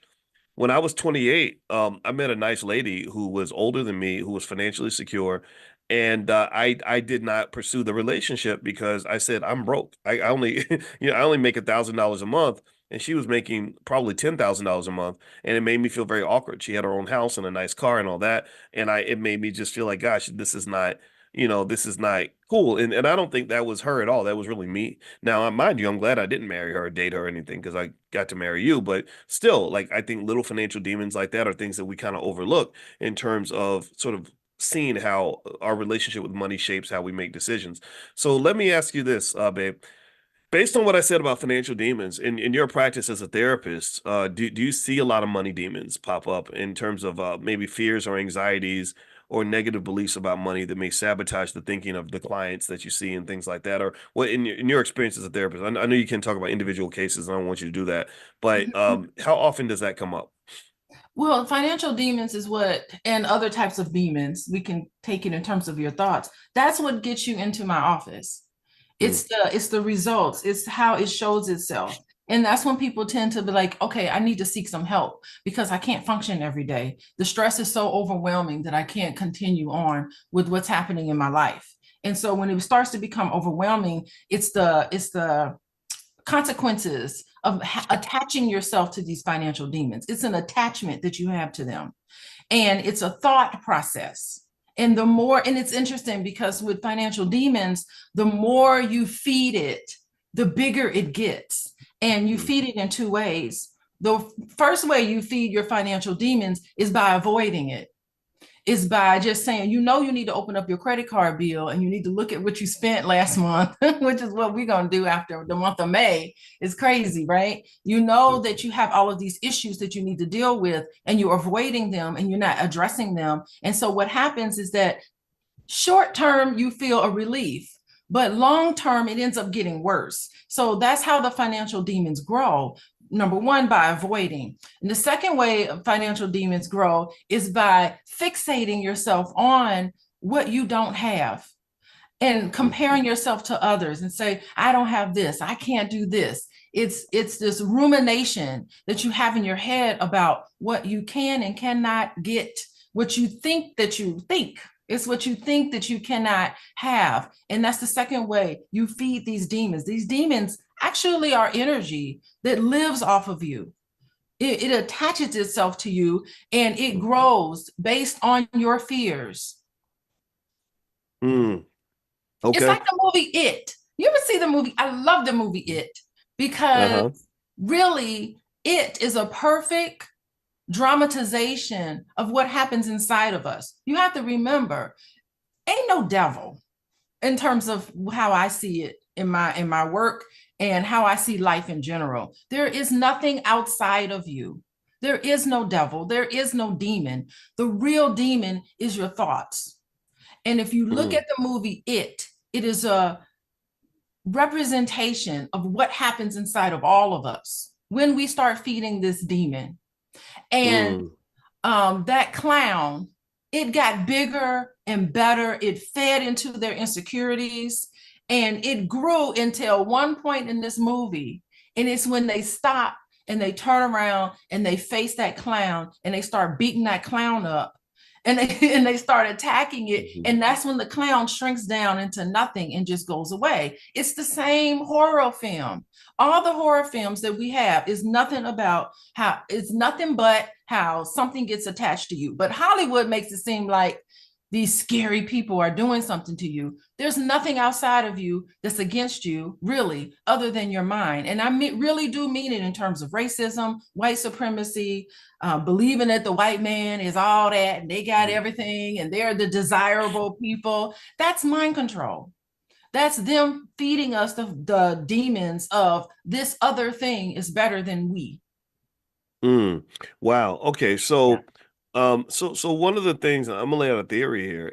One of the theories I have is that based on what you're saying and based on, movies like It and stuff like that, or maybe the movie Smile. You and I saw the Smile, movie yeah. Smile, which Smile's a really creepy movie where basically people you would witness somebody like doing something crazy like cutting their own throat with a big smile on their face and they'd be doing this. And it was a real creepy thing. And what we realized when we saw this movie was we said, "Oh, this movie is really about trauma. It's about how trauma Yeah. is contagious and how that causes us to, that we can that traumatized people can traumatize other people, and it becomes almost like a virus, right? So it almost seems like with money demons, one aspect of the money demon concept is that you're really also talking about, in my opinion, these preconceived beliefs that people have that really come from these generational curses that are passed down, right? Or perhaps a money demon might be a trauma that you experience because somebody financially traumatized you. Let me give you an example. I talk about this a lot in my book, The Ten Commandments of Black Economic Power.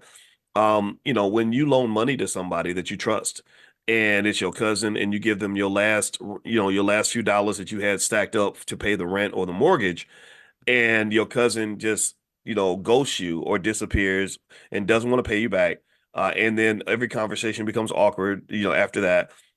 They yell at you and cut you out when you ask for your money back, and then so at the end you lose your money and you lose a loved one.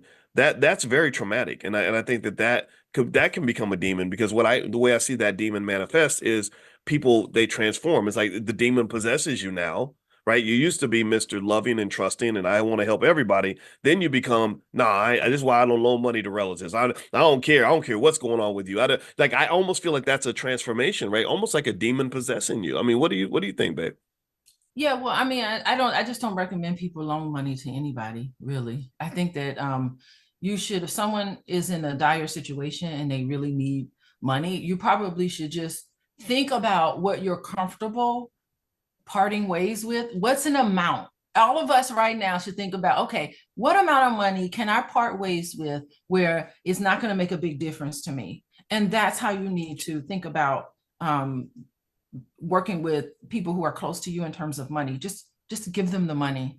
Just say enjoy Mhm. yourself. I hope everything is okay, because listen, when you start you loan somebody money and you see them walk around with a new pair of shoes on, it's always going to create a dynamic. It's going to be like, okay, so this person can't give me back my money, but they can buy a new pair of shoes. Just it's always, I recommend just try to avoid loaning somebody money anyway.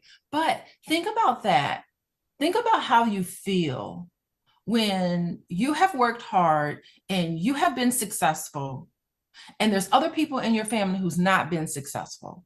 I mean, that's also a money demon as well, because there's this guilt that comes that you feel like survivor guilt, and you have made decisions and you have decided to structure your life in a way where you have success, but you don't understand that you worked really hard for it. It's not luck that got you where you are. It's, for many of us, it's hard work. And you start looking around at everybody else, and you're successful and other people aren't successful. I mean, that's exactly, those thought process is also can be a financial demon as well, because you think, why me? Why am I so successful and other people aren't? So that, and you see it with a lot of celebrities, and definitely you see it with a lot of, especially when you talk about athletes who grew up in the neighborhood where it was a lot of poverty, and they become successful and they bring all their friends along. Now, it's okay to deal with it that way as long as you have good boundaries there. But it's other people who need to work just as hard as you. And they also need to, also show and prove that they have this, this ability to be able to come up with you. So I think it's beautiful to come up, bring everybody who's available and who's willing to do the work, but you still have to do the work, and there's no substitute for that. Well, it's funny, and I think this is a good opportunity for you and I to see things from different perspectives. First off, when you said use that word recommend, like I recommend people do this. I One do thing I recommend. always, That's just one my thing I, recommendation. well, no, no, one thing, yeah, one thing I always tell everybody is I don't give financial advice. I don't, because you have to have a license for that. But then also, I don't want to tell you what to do. I'd rather establish a framework for you to use to make decisions. And I want you to just make sure when it comes to taking risk, because everything's risky. Money's risky, love is risky, trusting people is risky. And where I believe, where I find that people tend to be the most upset, at least I am. I know the times I'm most upset is when I was taking a risk I didn't know I was taking a risk with. I was going into something where I didn't know what it was. It's like if you're dating and you're expecting a relationship to lead to marriage, and the other party thinks it's a one night stand, then the problem is not so much whether or not a one night stand is better than a long term relationship. The problem is that there was a misunderstanding. People didn't know what they were getting into, and I bring that up because when I think about loaning money is an important part of a functioning economy. You have to loan money for an economy. If the banks all stop loaning money tomorrow, the entire US economy would crash in a way that was permanently damaging for the next 40, 50 years. Like if all the banks just said, we quit, we scared, we don't want to loan money to nobody because y'all don't be paying nobody back. Um, the economy would not function anymore. You have to have lending. Whenever you look at wealthy families, when we were talking about that segment of India where they own all the hotels, 40% of the hotels in America, they loan each other money. They do. The difference is that they have a code of conduct where they have a process that they go through. If you don't pay somebody back, you don't pay back cousin so and so, oh, they're gonna come get you for that. You're gonna have to deal with that. And so to me, when I think about loaning money, I look at it as obviously you shouldn't loan money to everybody, and then also you have to know what you're getting into, right? But Because that's not because a personal loan. What you're talking, I'm referring to personal loans.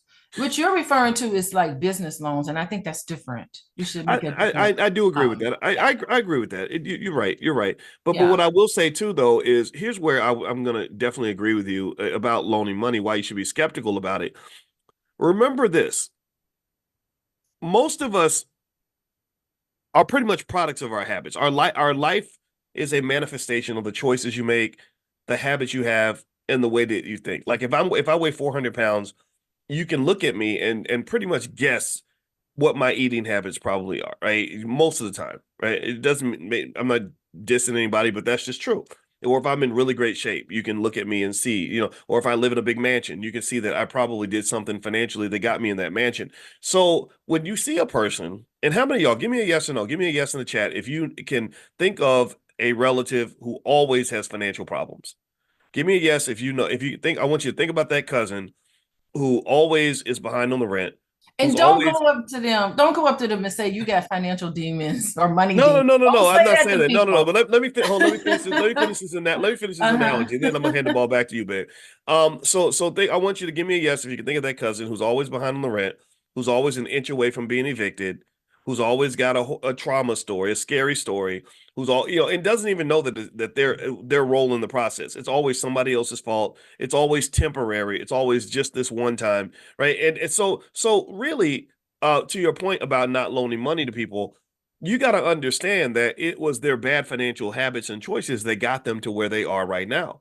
So by definition, to some extent, at least 8 times out of 10, when you make that loan to that cousin who's always struggling financially, that is a bad loan, because that person in your mind should have bad credit, because you can see that they're making bad choices. So your odds of really getting your money back are probably much lower than you think. But maybe you can't see that because they sound so convincing when they tell you it's just this one time. I'm gonna pay you as soon as I get my check on Tuesday, and it's really Uncle Rerun's fault. I don't have any money. So my point is to say that's where I agree with you. That maybe in that situation, again, it's not me telling you not to do it. It's me saying, make sure you know what you're getting into. So if I know I'm loaning money to a deadbeat, or who doesn't know that they're a deadbeat, I'm not going to tell them they're a deadbeat. They're already feeling pretty bad. I don't want to make them feel worse. Then I might loan that money knowing that it's a gift. So you say, hey, I need $1,000 by Tuesday. I might say, okay, here's $150. Here's my contribution, because I'm not prepared to give you $1,000 or $500 or some number that's really going to set me back. And I think that's where the trauma, and you can give me your thoughts on what I just said, babe. But I think that's where the trauma kicks in, is where you loan that person an amount of money you're not comfortable giving away, and you need that money back, and then they don't deliver, and then you're scared. Now you're the one who's financially unstable, because you were climbing up a ladder. You reached down to pull them up, and they pulled you off the ladder. So now you're freaking out, because now both of y'all in financial trouble. That's what I've seen happen many times. What do you think about that? Yeah, that's so fascinating that okay, so I'm gonna put my I'm gonna speak from the position of the lender, of the person who has seen the heartache in another individual. They've connected to that, and they've decided that they need to be the hero in somebody else's story. Mm. They themselves feel like they need to be the hero in someone else's story. So, in that sense, the loaner, the individual with the money, is in a up position. And then they feel like I can help this person out, not really to help that person out, maybe, but also it is a feel good moment for them. So there's a lot of individuals who use their money and their position of power, not necessarily to help that person, because sometimes you cannot help somebody by opening up your checkbook. Sometimes when you look at situations and you see somebody in these dire situations, you cannot help them by opening up your checkbook and just writing a check. If you could write a check and help people out of their misery, it would be so much easier. It depends on how you look at the situation and how you assess the situation, because sometimes other people's sort of issues is a way where you can jump in and be the hero so that you can feel good. So you really do, it's a dynamic process. You really do need to think about what is driving your behavior, that you feel like you need to save everybody. And ultimately, nobody can save anybody. And I hate to put it that way. As a therapist, I want to say that I can help save everybody, but I really don't think I can. I know that what I can do is I can help people. I can give them the map, and I can give them the compass of how to have a successful relationship, how to be healthy in their interactions with other people. But it's up to them to use all the evidence-based practice that I know, because that's what I operate on as a therapist. They can use those things. They have to, outside of the sessions, do the work. They have to decide, okay, I'm going to make a change, and I'm going to face this demon, because all demons are negative thoughts.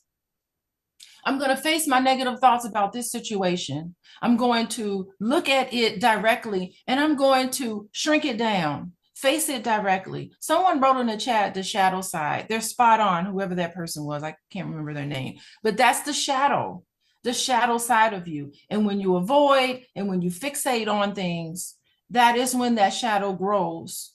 But when you start thinking about not what you don't have, but what you do have, and address that, that is what grows. I don't know, should we call it a financial angel? Maybe money angels. Money angels all around you. Abundance is around you, but you have to see it in your everyday life. And you have to empathize with other people who haven't quite gotten there. So I was saying that, interrupting you, I'm sorry to say, you don't talk to somebody and say, you got a financial demon. That's not what you do to other people. Because the point of this on Sunday morning is not to save anybody else. The point of this is to use these tools that Boyce talks about every morning, is to use these concepts and incorporate it into your own life. That's the point. You can send people the link and ask them to join, but it's up to them if they're going to click on the link, if they're going to listen to this, if they're going to incorporate all of this into their life. Well, okay. So, by the way, I want to mention to everybody that we're talking about money demons today, and money demons are pretty much any sorts of fears, anxieties, negative beliefs about money that sabotage your financial well-being. In fact, let's do a quick poll. I want everybody to give me a yes if you can think of at least one money demon that you may have that keeps you from reaching your goal. Give me a yes if you have one fear that's really held you back. Give me a yes if you have maybe some anxieties that hold you back. Give me a yes if you have some negative beliefs about money that were passed down to you that have held you back. Maybe, like for example, you should go to college and give $200,000 away of your money, and so you can get a job that you hate. Again, I'm not saying that this happens to most people, but this is one belief that maybe should be adjusted a little bit. Not because college is bad, because I don't think it's bad, but because maybe that isn't giving us what we want. Also, I want you to give me a yes if you have some sort of psychological barrier that maybe comes from a past experience that involve money, maybe a past trauma, maybe something related to society pressures, pressures in terms of what you do with your money, how to use your money. In fact, I'm gonna lay this out, babe, and I want you to kind of take this in the direction of one limiting belief about money that plagues a lot of people. Have y'all? I don't know if y'all have ever heard me talk about this, but I brought it up a long time ago. One time on SNL, they did a segment called Black Jeopardy. And my wife is laughing because she knows how it just irked me so bad. And they had Leslie Jones, the comedian, and she was on the show called Black Jeopardy. And in Black Jeopardy, I remember they had two black people and a white guy. I think the white guy was Tom Hanks. And so if you remember, in the show Jeopardy, what they do is they ask you the question and then you give the answer. So the question was something like, they give you the answer and then you state the question. That's what I meant to say. So the answer was, your boss wants to take $50 out of your check every week for your 401k. And I think Tom Hanks was, the white guy's like, you say absolutely or whatever, right? Like you put, you want to invest. And Leslie Jones goes, and she says, you better give me my money so I can buy me some scratch offs. And that was really it didn't make me laugh, right? I'm sure people thought it was funny because they're like, yeah, that's what black people be doing. We be spending our money on scratch offs. Yeah, well, that's why you ain't got no money in your 401k, right? Because somebody told us that makes sense. But they're kind of positioning us for a lot of long-term financial anxiety. I've seen people who become millionaires off their 401k, but by maxing it out at an early age. You max that thing out at 22, 23 years old. When you hit retirement, you're very wealthy. And remember that you don't just get the benefit when you retire. You're financially secure for a good 20 or 30 years even before retirement because you've got hundreds of thousands of dollars sitting over to the side in case you lose your job, in case you really need the money, in case you want to buy a home, in case you want to quit your job, or in case something bad happens. So let me ask you about this, babe. So what is your assessment in terms of what I just said about that Black Jeopardy thing? I feel like that's kind of a money demon that some parts of our culture, what we call the culture, it can be a little bit anti-wealth, because you don't see a lot of wealth coming from the culture. What do you say to that? Yeah, I mean, there was a really sad display. And I know so many people that would do that, so that's why I would chuckle a little bit when I saw it. I was like, I chuckled initially, and then I was like, oh, that's pretty sad. That hurt. I mean, to me, it just really hurt because she is representing Black women when she's on SNL. Any Black woman on media represents subconsciously all Black women. So for her to say that she's representing in the minds of other people and in our minds as well Mhm. on a subconscious level. She's representing how we feel about ourselves and a part of us that just want instant money and a scratch off. That's exciting. Going, I love going to the casino. Going to the Mhm. casino, that's exciting, quick money, but that's not long term. And it's sad when you think about it the second time. So your initial reaction is to giggle, but then you think about it more and you're like, dang, that hurts. It really hurts Mhm. that that's what we put our nest egg in, spending our money at the track. I had an uncle who would be at the track all the time, spending his money. I Mhm. mean, if he had invested, he would have, before he passed away, he could have left his kids some money, Mhm. some actual money. And it's Mhm. sad because that is a money demon in our culture. And it's so fascinating how money demons are really just negative thoughts and beliefs about money and thinking that we don't have enough and thinking that we can't do enough. And money demons is also in how we spend. You see it in how we spend. We want to have social approval and respect of others. And unfortunately, we live in a culture where you are respected if you have, and not only that if you have money, but if you spend it in this elaborate Mhm. sort of way, you get this social approval and respect. And that's Mhm. the thing where that's the sad part about it. Because I mean, I know millionaires that walk around and they just have on regular t-shirt and jeans. You wouldn't even Mhm. know they were millionaires, but they walking around and they're just happy with themselves. They don't feel like they need to have to flaunt it or go to the club or go to VIP section and spend a ridiculous amount of money on the weekend. It's just insane what people do. And that's us running a program. We're running a program that's been given to us and reinforced by SNL. Thank you, SNL, for reinforcing that in us. It's terrible. Well, it does create kind of this weird awkwardness where when you start doing things that are healthy, you start doing things that are smart and savvy and embrace delayed gratification over instant gratification. And it's really unfortunate when you run into somebody who is so possessed by their own money demons that they literally accuse you of not acting black, like you acting white, and like or like and that happens a lot. You have people that make healthy choices, and then somebody says, "Oh, you think you white, or you think you better than everybody else," and I know I've gone through that. I don't know if anybody else has ever gone through that, but I've gone through that. If you It's uh crazy. Hmm. yeah, yeah, yeah. Just even when and I mean, just when I just think about like even when I created this platform to, sort of do what we do, I remember I would say this is the home for intelligent Black people, and you remember when Kwame Brown, the NBA player, was like you uppity, you think you better than everybody else, and I'm like, well, what's wrong with being intelligent? Like, would you feel better if I said this is the platform for stupid Black people? You a sellout. What are you talking about? Like that you don't like the word Yeah. intelligent? Like that was so strange to me. And I really would say that that is a self-esteem issue. If you think that being black means you're supposed to be ignorant, then just go sign yourself up for slavery. I mean, you would do well in 1702. Massa would love you. You would do quite well on the plantation you are under all these constant threats. There are so many people that want to control you, that want to extract things from you, they want to harm you, they want to incarcerate you. They don't even they want your son dead. They want to own your entire family. So why would you go into a battlefield like that where threats are everywhere and then want to be ignorant, blind, deaf, dumb, and stupid? That don't even make no sense. I mean that's completely illogical.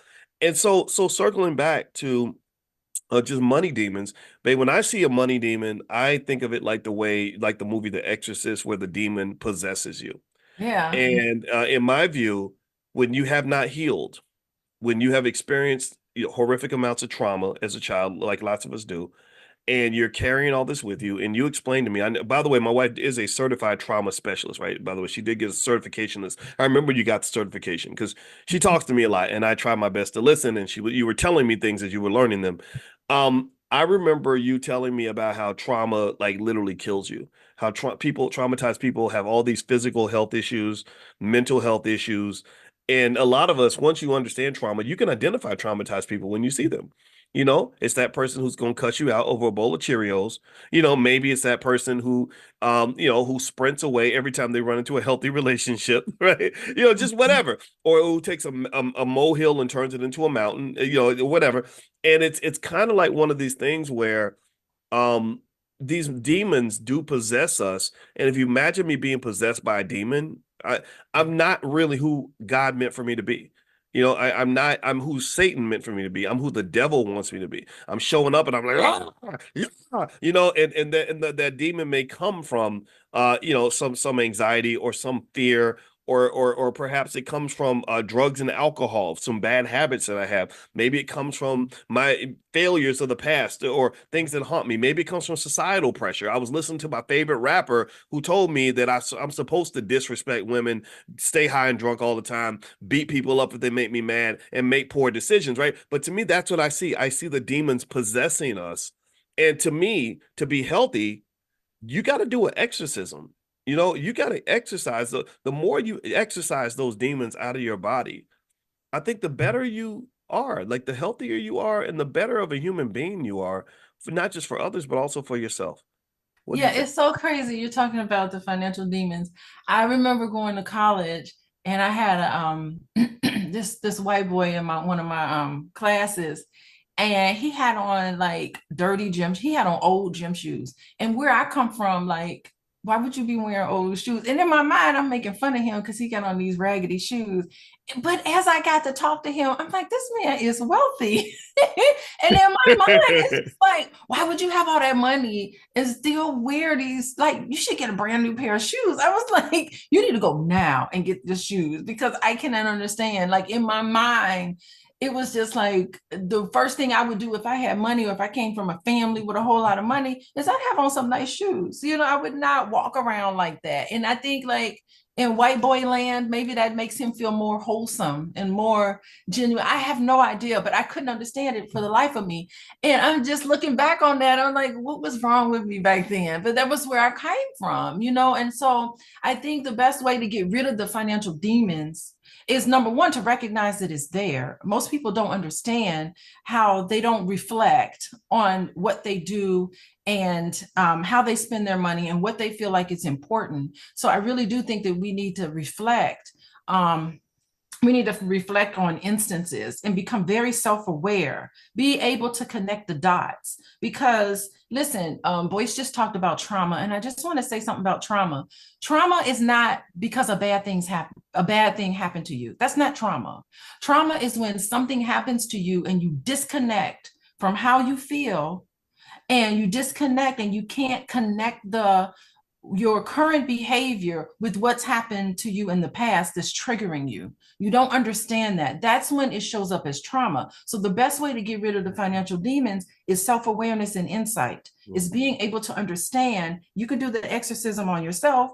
Basically you do. I ask questions like, tell me what happened. Why did you react so strongly to this? What was it reminiscent of? And you have these conversations in a place to process all of these unfortunate things that happen to you so that you don't disconnect from it and you walk around as a traumatized person and spending your money impulsively on these things meant to cover up the pain that you feel inside. Mm. Well, and it is that covering up the pain makes Mhm. sense, particularly when you consider that money is a drug. Money, receiving money makes you feel good. Not having enough money can create anxiety, just like a drug. Or the Have you belief that you don't have enough money. say it again? Oh yeah, The the belief. belief that you don't have enough money. There we go. And it's like if you imagine how a crackhead must feel when they can't get no crack. There's a lot of Oh, anxiety attached to that, right? but let me tell you, nobody is better at getting money than somebody who's on drugs. They are really good at manipulation. Yeah, yeah. And manipulation. They are, I mean, I have seen just remarkable performances from people who are on drugs, manipulate others to get money out of them. They make it's their entire life. As soon as they wake up in the morning, they're like, how am I going to get my next fix? Who am I going to call? What sad story am I going to tell so this person can give me some money? What do I need to do? And they execute. Nobody has more clear vision and execution than a drug addict. It is really remarkable what they do.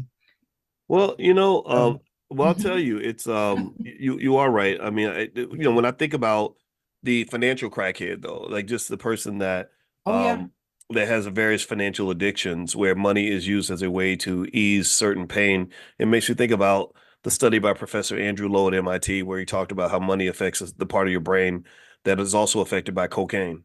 And so to me, I'm also thinking about it in terms of just this idea that that making certain choices that may not be healthy for me allows me to heal pain that exists because I'm carrying these demons around and the demons have to be fed. So the demon might be a gambling addiction. The demon might be fear or anxiety. I think other demons, one demon that plagues a big part of the community I've noticed is scarcity. Scarcity, when you talk about scarcity thinking versus abundance thinking, a Mm. person who thinks in terms of scarcity is going to fight you over resources. They're going to compete with you when they could collaborate with you. They're going to hate on you when they should be congratulating you. Because why? Well, because they see whatever you're getting, whatever you have, whatever you're doing, as a reflection of why they don't have what they want. Or you getting something means there's less of it for them. You get a good man, she's upset because she can't get the same thing you get, or you're doing well and making money. Well, now your success reflects on my lack of success. So to me, an abundance mindset might come from. I would argue that a less traumatized person is more likely to have an abundance mindset and to say, look, there's enough for everybody. I want to see you win. I'm happy for you, and I've seen this just even in terms of just even business. When I would think about collaborating with someone, it's mutually supporting each other. But then I see them and I'm like, wow, this person's really competing with me. Like they feel that they can only be successful if they tear me down or something. And I just think that to me that's a demon. The scarcity mindset. Remember, Europeans brought that scarcity mindset to Africa. And you saw what they did to Africa. The Africans were open and trusting. They said, look, there's plenty of fruit, there's plenty of There's gold, an there's plenty of abundance in Africa. right, Yeah. there's plenty of lumber, whatever you want. We got it. And the And Europeans that are like, becomes part of your culture. I mean, mm, just think about how the Europeans came in and just invaded Africa. mhm, It's because think about Europe. It's a cold rock. Nothing grows in Europe. Nothing's colder. I mean, I enjoy Europe for the culture and everything, but I just do not. That place is it's cloudy. It's always cold in my mind. Like I've never been to a beautiful tropical, beautiful vacation mm, in Europe where the weather was great. Like the people are great and the culture and everything, but the weather is just not always take a jacket. You could be in, mm. January. I mean, July, June, you're gonna need a jacket in Europe. So I mean, that part was just kind of unusual for me. And then I start thinking about the climate and how everything is just so nourishing the soil, everything. Like you throw a seed somewhere, it's going to grow, and there's an abundance. So that's what's put into our culture as Black people. And I really do think that we need to actively work on getting back to who we are as originals. I'm talking about as indigenous populations. I spend a lot of time sitting with the indigenous mindset, and I love spending my time meditating and focusing on the music of indigenous people. Nothing is more uplifting than listening to music and sounds that heal the body, did not tear us down. So, all day yesterday, sorry, boys, had to listen to my indigenous music that I had to play, but it's positive, it's beautiful, it tells you you can do it, and all of that has an effect. It all has an effect on how you see life. So I love taking out time in this westernized society and sitting with Native American tribes and listening Mm. to the indigenous, because I know that's who I am originally. I'm so Okay. connected to it that I know it. I'm getting All off right. into this woo-woo, boys. So it's okay. It's okay. So if you have a question for Dr. Alicia, put your question inside the Q&A section, and we're gonna go through the question. Make the question short if you can. That way we can get everybody's question. Also, Alicia's website. She sees clients on an individual basis. She sees couples. She also sees families. So if you'd like to go take a look at what she does, you can go to coachingwithdralicia.com. That's coachingwithdralicia.com. And if you go to drboycebooks.com, she has workbooks on things things like financial anxiety and some other things that relate to relationships in particular. So if you go to drboycebooks.com, we have a whole section on love and money. We call it the Love and Money Lab. And you can go in there and dig in and find stuff that can help you not just have healthier relationships, but maybe deal with what's going on internally when it comes to your finances and all that stuff. Because you gotta fix it, you gotta heal if you want to grow, if you want to evolve and become a better person. So let me just sort of jump back to the guilt. I've heard you talk a lot about guilt and shame. And Oh, one thing I've noticed in terms of a money demon that can affect a lot of people is maybe guilt or shame about mistakes that were made, right? Give me a yes in the chat if you have financial mistakes that are just embarrassing. Give me a yes in the chat if you have come back from a terrible credit score or you're trying to come back and you're just so ashamed of it, you don't even want to look at it. Or maybe you're so far behind on certain bills, you're just like, oh my God, I can't even, I'm not even going to open it. Or maybe you have shame about maybe you're an investor and you have shame. I don't know about y'all, but I'm gonna tell you what. I'll start off by admitting my source of shame and embarrassment. I'm embarrassed by the fact that I didn't just hold on to my Bitcoin back in like 2014, 2015. I think I sold it and then I made all these adjustments and I'm like, boys, all you do, all you do is sit on it. Just you were doing too much. Right? So I make mistakes. We all do, right? And that mistake I made was more so driven by some of the things that I talked to you all about, which was basically, I think as the market was moving, I said, okay, well, maybe this Bitcoin thing isn't going to work out. But I know people, starting with my wife, who literally bought the Bitcoin in like 2015 or 2016 and didn't even look at it for 6 or 7, 8 years. And then next thing you know, I think you made $100 investment. It turned into almost $1,000. And that is the best way to invest. So that's the source of shame and embarrassment I no, have. I feel guilty because I couldn't find my password. I had to reset my password to go back into my account. It had been so long since I've been in there.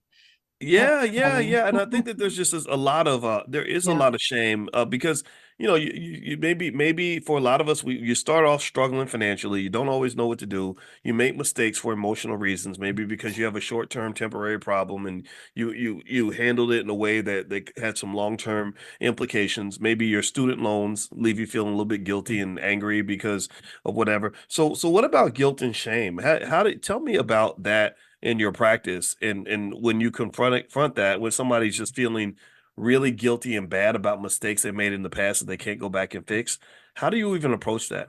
Yeah, I mean, well, guilt and shame are two different things. And from a clinical perspective, guilt is basically when you do something wrong and you feel bad about that particular act and you work to try to correct it. So suppose my scenario I like to give is suppose you are there's an office building and you work at this office and you everybody parks, everybody's coming in and out of the parking lot and everyone's parking. So if you drive into this parking lot and you hit somebody's car as you're pulling in, you hit the side door, it's a little bit of a dent.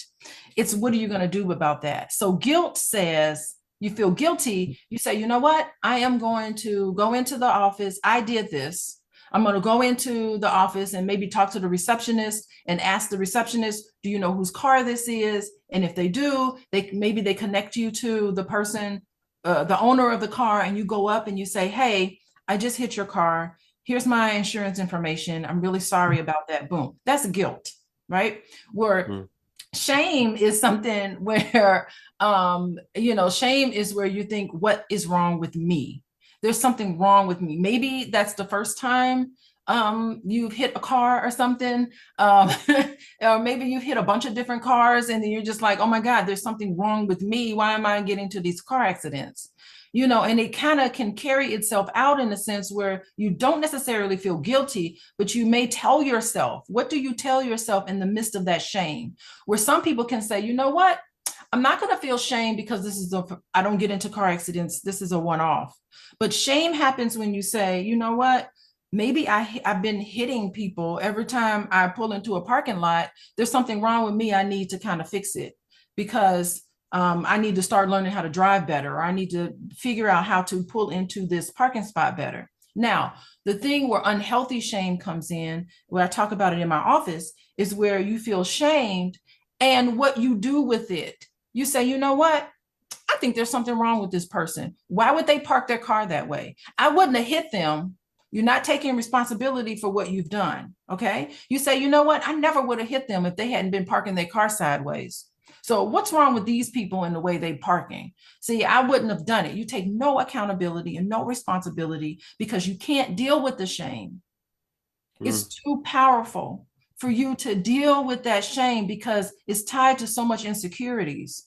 And I see that a lot in my office, particularly with romantic relationships where you've done something to your partner and you know you shouldn't have done, and there's so much shame attached to it. You feel like such a terrible person that you cannot apologize to your loved one by something that you did. Your actions caused someone else to feel this way. You need to feel guilty about it. But some people come from such a place of shame in a clinical sense that they can't take responsibility for what they've done. Mm. Okay, wow, that's giving me a Yeah. lot to think about. Okay, so shame No is accountability. okay, so the shame might appear as me sort of creating a belief that something's wrong with me because I did something for which maybe I should feel some sort of guilt. It's your So it's almost like, behavior. It's not being able to disconnect. You disconnect, I did something wrong with I am wrong. It's the okay. behavior attached to that. And what you do if you feel level of shame, and a lot of it is parenting. That's just Hmm. parenting that instilled in you, there's something wrong with you. Okay, you make a mistake, all children make mistakes. And as parents, we need to correct their behavior and say, I love you dearly.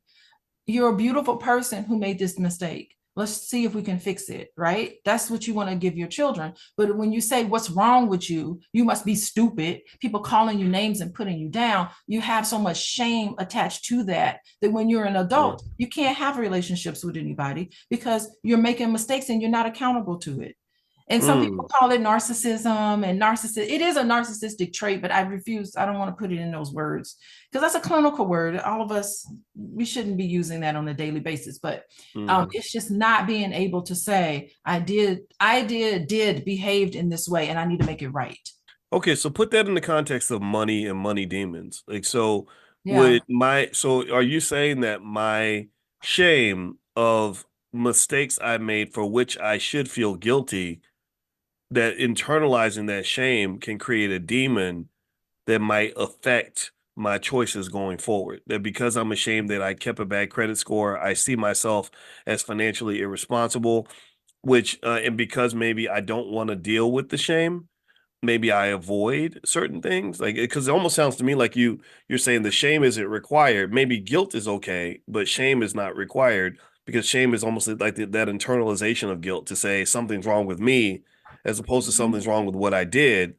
And when Mm-hmm. you carry that shame, that becomes the demon that possesses you, that then causes you to engage in avoidant behavior because you don't want to confront the shame, or you don't want to confront the bad feelings that may come with that Yeah, shame. Is that because is you that kind of feel what you're so saying? ashamed, you fall apart every time you make a mistake. No one expects you to be perfect, but you put that on Mm, yourself, this level of perfection that you have on yourself because you're too ashamed. You're too ashamed, and you make a catastrophe just because you had a bad month or something. It's not a catastrophe. Things ebb and flow all the time. That's a universal law, right? The Hermetic principles. mm, You also study Hermetic principles. It's a law. What goes up is going to go down, and you have to be able to figure out how to ride the waves without internalizing it and thinking there's something wrong with you.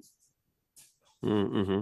Now that I think I get that concept. I know that Mhm. professionally, kind of dealing with something that it feels like shame is what allowed me to really do what I do. Like I remember when I would go on TV and do stuff, you're always so scared in the beginning that you're gonna make a mistake or say something stupid or get Mhm. something wrong. And I remember just kind of saying, just because I get something wrong doesn't mean I'm not qualified. That's right. Just because I make a mistake doesn't mean I don't know what I'm doing. Everybody makes mistakes, and Mhm. nobody's any better than me. Other people make mistakes, and they don't. It's not the end of their careers. They don't walk away in shame and give up. You just keep coming back, right? So that to me is really, I almost feel like what you're saying about guilt and shame is also connected to self love, Like in my view, this was literally my processing. And again, I'm not a therapist, but I think that we are our own best therapist. So what gave me a lot of confidence, not fake confidence. I don't have to pretend to be confident. I really am confident in what I do and what I know. What gave me confidence was not this false belief that I'm perfect. What gave me confidence was having enough self-love to forgive myself when my imperfections show up. You know, Uh-huh. when my flaws pop out and I do something stupid and I say, "Oh man, dang, I really messed that up." It's all right. We're gonna go right back at it because I Mhm. love Boyce, and if you love something, you'll never give up on that thing. You'll Yeah, never and give you up on that person. and you apologize. You're good at apologizing too, Boyce. You can say, "Oh gosh, I'm so sorry. How can we make this right? How can we Yeah. make this right and let's just move on?" That is beautiful. Nothing's worse than when somebody does something and they go into this place of shame and they never apologize. They say, "Well, I wouldn't have done it if you hadn't have done that. I wouldn't have done it if you hadn't done that. I wouldn't have done it. It wasn't just on me. If you hadn't done this," where you start to just in your mind, because the shame is so painful for you, because Mm. it's of course reminiscent of how you were treated when you were younger, and you start seeing that person as a parent, and you start saying, "No, no, I wouldn't," and you feel like you need to defend yourself instead of just saying, "Yes, it was a mistake. I did it wrong. I feel sorry. Let's move on." And I do agree, that's the but beauty I'm of gonna tell you what one area where I'm going to challenge that a little bit is sometimes I feel like I need to defend myself. You know, there's some like if someone comes up to, and I get it, I hear what you're saying. I want to hear your perspective on this, but if somebody comes up and says you stole my purse and I didn't steal your purse, my first reaction is going to be like, no, I'm sorry, you feel, I'm sorry that you think I stole your purse, but I didn't do it, right? no, And well, I what and you say, yeah. so Mhm. go ahead. I want to hear your perspective on, but that's I think defending yourself is okay too in some situations. Like, I don't think being defenseless works, right? What do you think? No, I mean, you asked them the question. You say, "Okay, wait, you think I stole your purse?" The best thing, Mm, it's a reaction to be defensive. All of us get defensive, but you have to stop yourself and you have to say, "Okay, what information do you have that makes you think I stole your purse? mhm, What information did you gather to make you conclude that I stole your purse?" And hear that person out, mm, because that is where a lot of problems can really be dissolved between individuals, is the other person doesn't feel like they've heard the other person out. So you hear the person out and you say, "Wait, you saw me on video? Show me the video." And then you look at the video, you'd be like, "What day? I wasn't here on that day. I wasn't mm, in the parking lot. Maybe it's a video of the park. You hit my car. Okay, well, oh, there was cameras out there. Show me the camera of me hitting your car, because I really want to hear how you came to this conclusion." Do that instead of defensive, because it's mm, these beautiful conversations that are never had between individuals, and they just start fighting each other, and it escalates. It doesn't have to. And in the okay. moment where you really feel defensive, that's a signal to yourself to stop and say, "How did you come to that? What information did you gather?"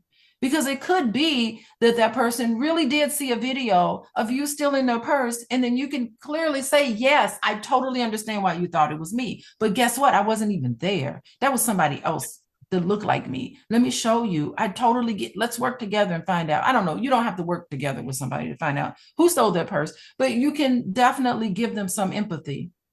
Okay. Yeah, well, Yeah. and it's funny, it reminds me when Oprah said a long time ago what she said, everybody just wants to be heard. Yeah. And I think that that was a really wise thing for her to say. And so I think that really that all these emotions you mentioned, guilt and shame and everything else, sometimes can make us dismissive of other people, and that doesn't work.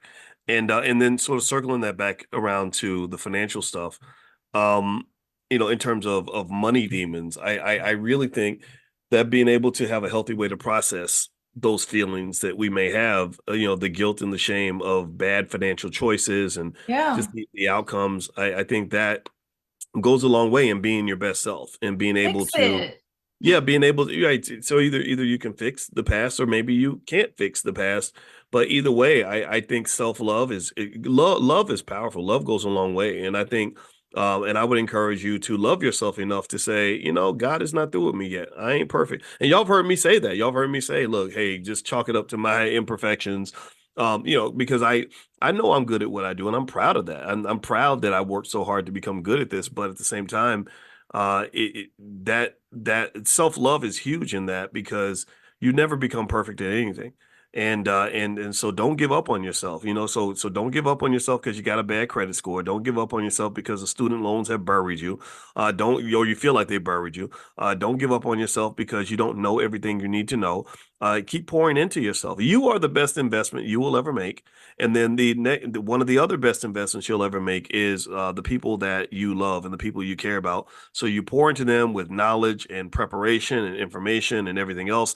And then eventually that turns into resources. It turns into action. And that's how you succeed financially. That's how you get rid of those money demons, and you start operating on a higher frequency. And that's what economic awareness is all about. Economic awareness is partly driven by self-awareness, driven by consciousness, being aware and conscious of all the things that might keep you from getting to where you want to get to. So dealing with the money demons, I think, is something that we all have to do. So, babe, I want you to get the last word.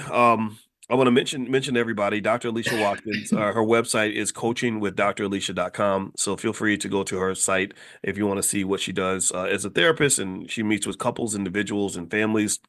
So that's coachingwithdralicia.com. Also, I have this book called Financial Lovemaking, and she and I actually created this 5-day love challenge. If you guys want to take a look, if you go to Okay. boyceandalicia.com, remember that, babe? We I did that do about remember two, that. three, about 3, 4 years ago, but it's really good. So feel free to go to boyceandalicia.com. You get a free copy of my book, Financial Lovemaking. And also, if you want to get other resources from Dr. Alicia, you can actually text the word love to 87948. So she does a lot of good stuff on relationships, and in addition to financial therapy. So babe, why don't you? I'll let you get the last word. Any parting thoughts you want to share? Yeah, I'm really thinking right now, even making a financial mistake doesn't make you a financial mistake, right? Right. And I think that when I say you can correct it, you can just say, "Oh, that was terrible. Let me fix it by adjusting things. Things need to be calibrated in your financial life all the time, and take out time to focus on your finances. It doesn't have to be every day, Boyce. Boyce talks about finances and focuses on it every day, but that's fine for him. Okay. But I really do think that you should schedule whatever's comfortable for you to just fix it and stop ruminating on the past. That rumination, and really get to the point where you can process things and you feel like you processed it out, these terrible things that have happened to you financially, and you can get to a place where you can have compassion for yourself and you can have grace for yourself. But you now know better, and now you can do better going forward. Absolutely. So that's what I would tell people. That's Yeah. right. All right. Awesome.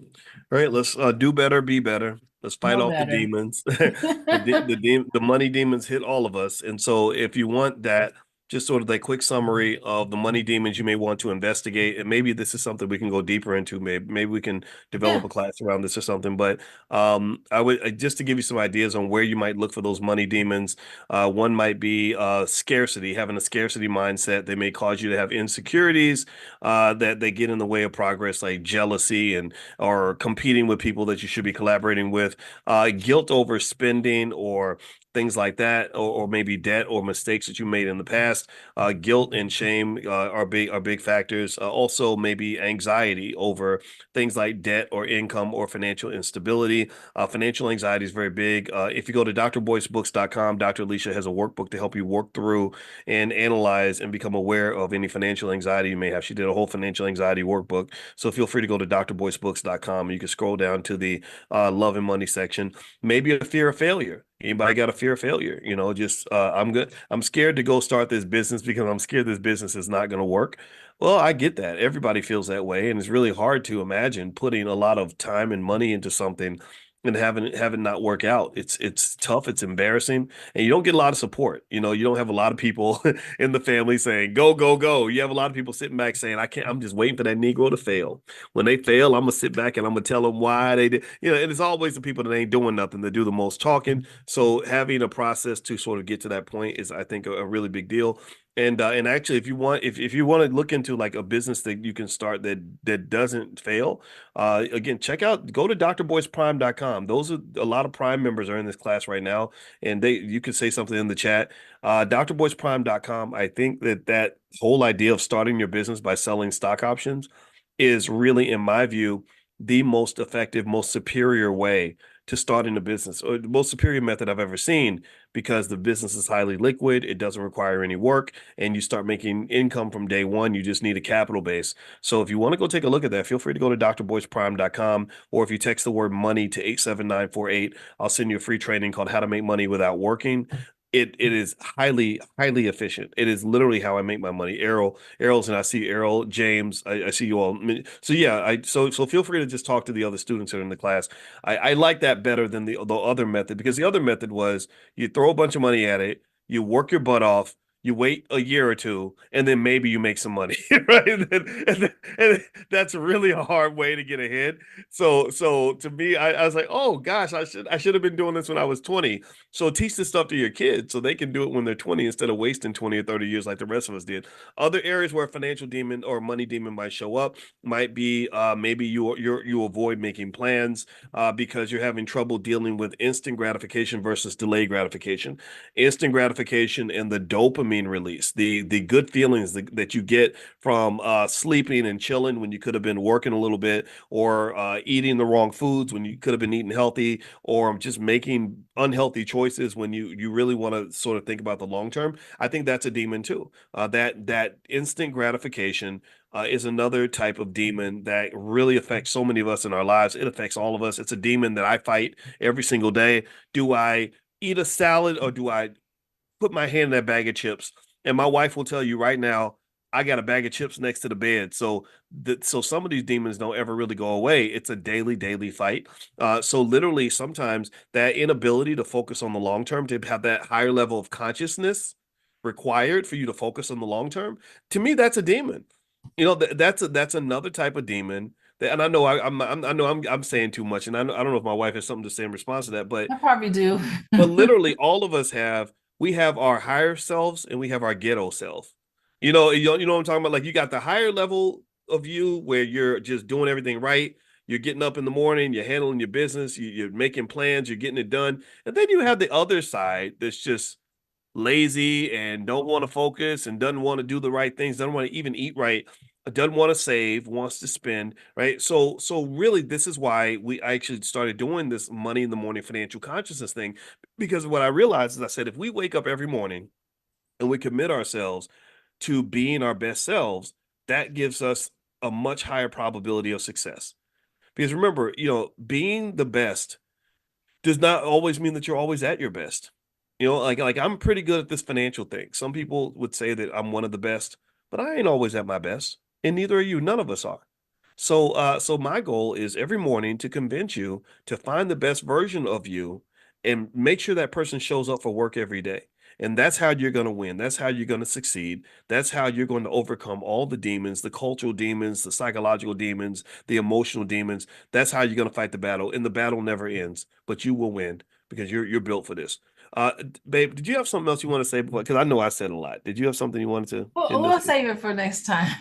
Okay, all right. I Well, I'm don't gonna want to say get into a loop with you. all right. Well, I hope that you will give Dr. Alicia a digital round of applause, digital thank you. I know she's my wife, but I'm sorry. I'd like to give my wife props Thinking for how hard about. she works. She elevates me because she's super disciplined. She's in that. She got me to join the 5 a.m. club, and we get up every morning and go work out. And I'm inspired by her work ethic. And I always tell people, some of these sisters out here just kicking butt, taking names, and so you're a wonderful ally in this game of life. So thank you very much for joining me, babe. I really appreciate your time. And also, her website, one more time, is coachingwithdralicia.com. And so if you want to see what she does as a therapist, feel free to go there. And or if you want to get some free material from her, you can actually just text the word love to the number 87948, and there's some stuff that we can send you out that way as well. All right, so have a good day, everybody. I'll see you all tomorrow morning at 10 a.m. Eastern. Every single day, 7 days a week, we do money awareness, financial consciousness training each morning. So make sure you're on the text list. To get on the text list, text the word morning. Hey, what's going on, guys? What's going on? I hope you guys are having a wonderful day. Welcome to drboycetv.com, the home for intelligent Black people. My name is Dr. Boyce Watkins. Hold on. Hey, what's going on, everybody? I hope you guys are doing well. Welcome to drboycetv.com, the home for intelligent Black people. My name is Dr. Boyce Watkins, and I want to say hello to everybody as you come in. Today, I want to talk a little bit about something that I put up on Twitter earlier that involved stallions and glorrillas, and basically kind of talking about the image of the Black female in hip hop and whether or not we are getting to the point where we are sort of allowing or even contributing to certain racial stereotypes that are ultimately unhealthy for the community, unhealthy for the Black family, and really add to the racism that we complain about.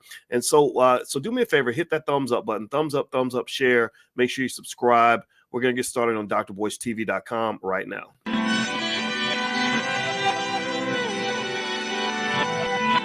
Here we are, clan the isms, cataclysm, great. Our people out here struggling, trying to make it in this state. Everybody out here doing it, but we the ones too late.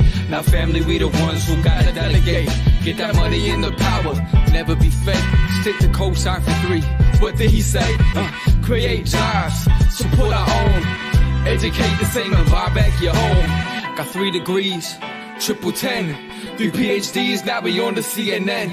DBTV, let's talk about negligence. Ignorance is bliss, but we can turn it to intelligence. Believe none of what you hear, half of what you see. Let's break it down here on Dr. Boyce TV. Here we are. Hey, what's going on, guys? Welcome to drboycetv.com, the home for intelligent Black people. My name is Dr. Boyce Watkins, and I hope everybody's doing well. I hope that you're having a great night. Sometimes on Saturday night or Friday night, I will just go live and I will talk about some of the more interesting things that I see in the Black community. You guys know my background is I'm a finance professor, but also I love to talk about things that relate to economics. This is something that I love to do, and I love to pick topics. That's a fun challenge for me, is to find a topic that you think has nothing to do with economics and to show you that it's always about the money. Now, do me a favor, hit the thumbs up button, thumbs up, share, subscribe, shout out what city you're from, put a B1 in the chat, B1 if you're Black first. Black first means we put our community at the top of the priority list. I want to say hello to my name is Corey and DDS, brother. Thank you for watching the chat. I appreciate you. Let's see. Kashif says, love this guy. You are greatly appreciated. Dot man, you are greatly appreciated too. Thank you so much. Trey J, Phil X, good to see everybody. And feel free to put the name of your city and the name of your business. Yoshika, the wonderful Yoshika Garner. I love seeing your name in the chat too. It boosts me up with confidence, girl. All right, so here we go. Let's jump into this conversation. I'm gonna jump right into it. I had a little bit of a debate on Twitter. My Twitter is Dr. Boyce Watkins 1, Dr. Boyce Watkins and the number 1. And I hope that if you have a Twitter, you will follow me on Twitter so that we can participate in these conversations, because I think they need to be had. So here was the conversation we had today. This had to do with a question I asked. I just asked the question, and of course it drew a reaction. I knew that it would, and it was about rappers. It was kind of about this idea that I can't help it, but I see these rappers, 2 beautiful women. One is called Megan Thee Stallion, and the other one's called Glorilla. And I thought about, well, what is a stallion and what is a gorilla? A gorilla is a big, brutish, hairy, hyper strong animal. And a stallion is actually, in case y'all don't know, how many of y'all knew this? Give me a yes or no if you knew that a stallion is an adult male uncastrated horse. Did y'all know that? How many of y'all knew that? How many of y'all know that a stallion is an adult male uncastrated horse? Did y'all know that? And so it's not just a horse, which that's bad enough. A horse is a horse, of course, right? It's not just that it's a horse. It's that it's an adult male uncastrated horse. That means it's big, strong, masculine. And also it is hypersexual. It wants to, right? That's what an adult male horse does. So it's not just a male horse to ride. It's an adult male uncastrated horse. So apparently from the definition I've seen, and maybe I'm wrong, tell me where I'm wrong, but if you are castrated, you're no longer a stallion, right? Stallions, if you think about Rocky Balboa, he was called the Stallion because the stallion was like, the alpha male.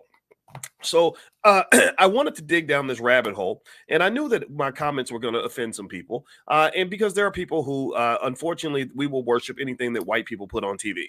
We will look up to anything, no matter how toxic, no matter how unhealthy it is, no matter how embarrassing or how bad the racial stereotype is, no matter how insulting it is to our people or to our women. We just love it anyway because of money. It's all about money and fame. right? So when people have money and we say, okay, white folks paid them money to do this, it must be good. And this is a problem that we have. This is a problem that it's my job to kind of bring up as a finance guy, that all money ain't good money. Making money to embarrass yourself or embarrass your community ain't good money. Now, this is no disrespect to these rappers. They're very, very talented. I listen to their music.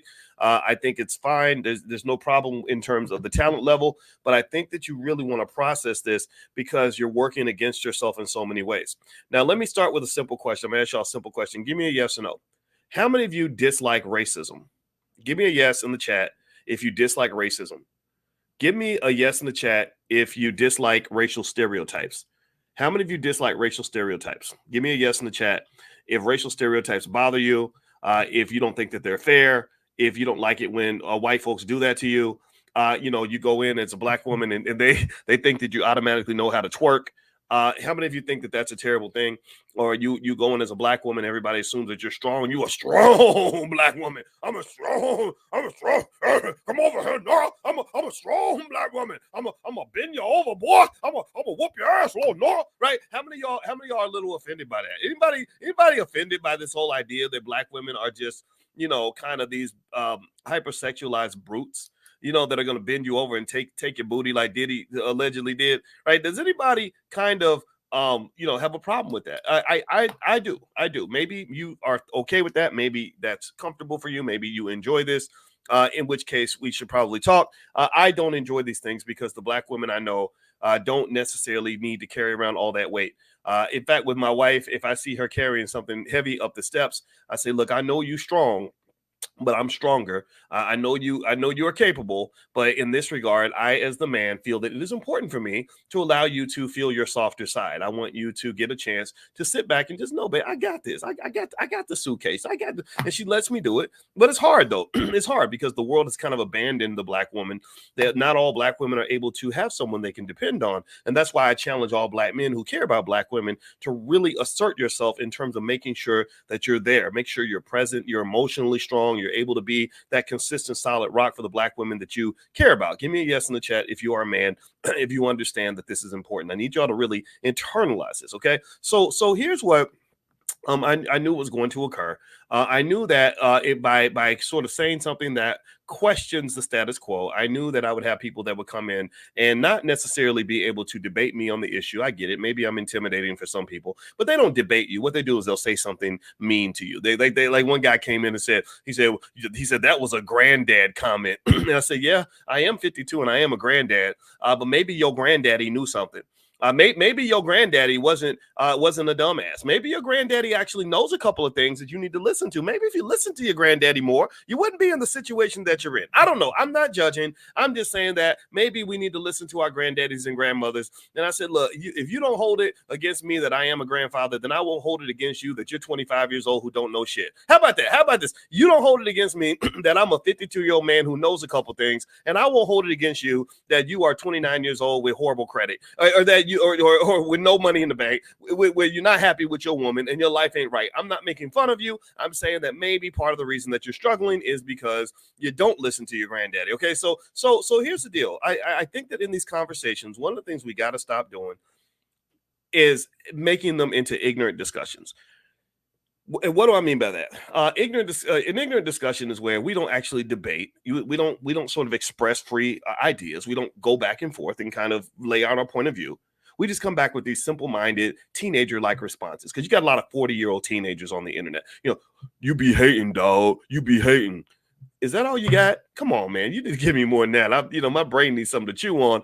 And you be hating. That's a three-word response that indicates to me that you don't have a legitimate reply, that you can't defend your position. That makes me not respect you. Now I want to respect you, which means that if you come to me and you say, hey, doc, I think that another way to look at it is like this, that's fine. So the reason that this rapper calls herself a stallion is because she means this and this and this. And here's the thing. Here's what you got to deal with. Here's what you got to understand. The racism that we complain about so much, a lot of it is really a two-way street. It really is. Right? Racism is it's a two-person tango. You know, a lot of y'all think racism is simply in the hands of white people. That if white people simply change their behavior, then everything will get better. Or if white folks just stop being mean to us, then everything will get better. Well, what I'm saying to you is that sometimes maybe you're mean to yourself.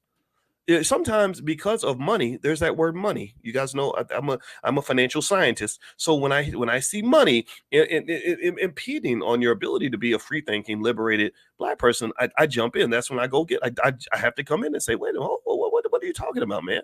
You know, so what I'm saying to you is that when you fight against those, like the Francis Cress-Welsings and the others who have been consistent. Tell me, let's give a shout out to Francis Cress-Welsing. Let's bring her into the room. Hey, give me a yes if you know who Francis Cress-Welsing is. Do you know who Francis Cress-Welsing is? She's a woman who's far greater than me. She's an amazing woman. She's not the kind of woman you're ever going to see celebrated by the music industry.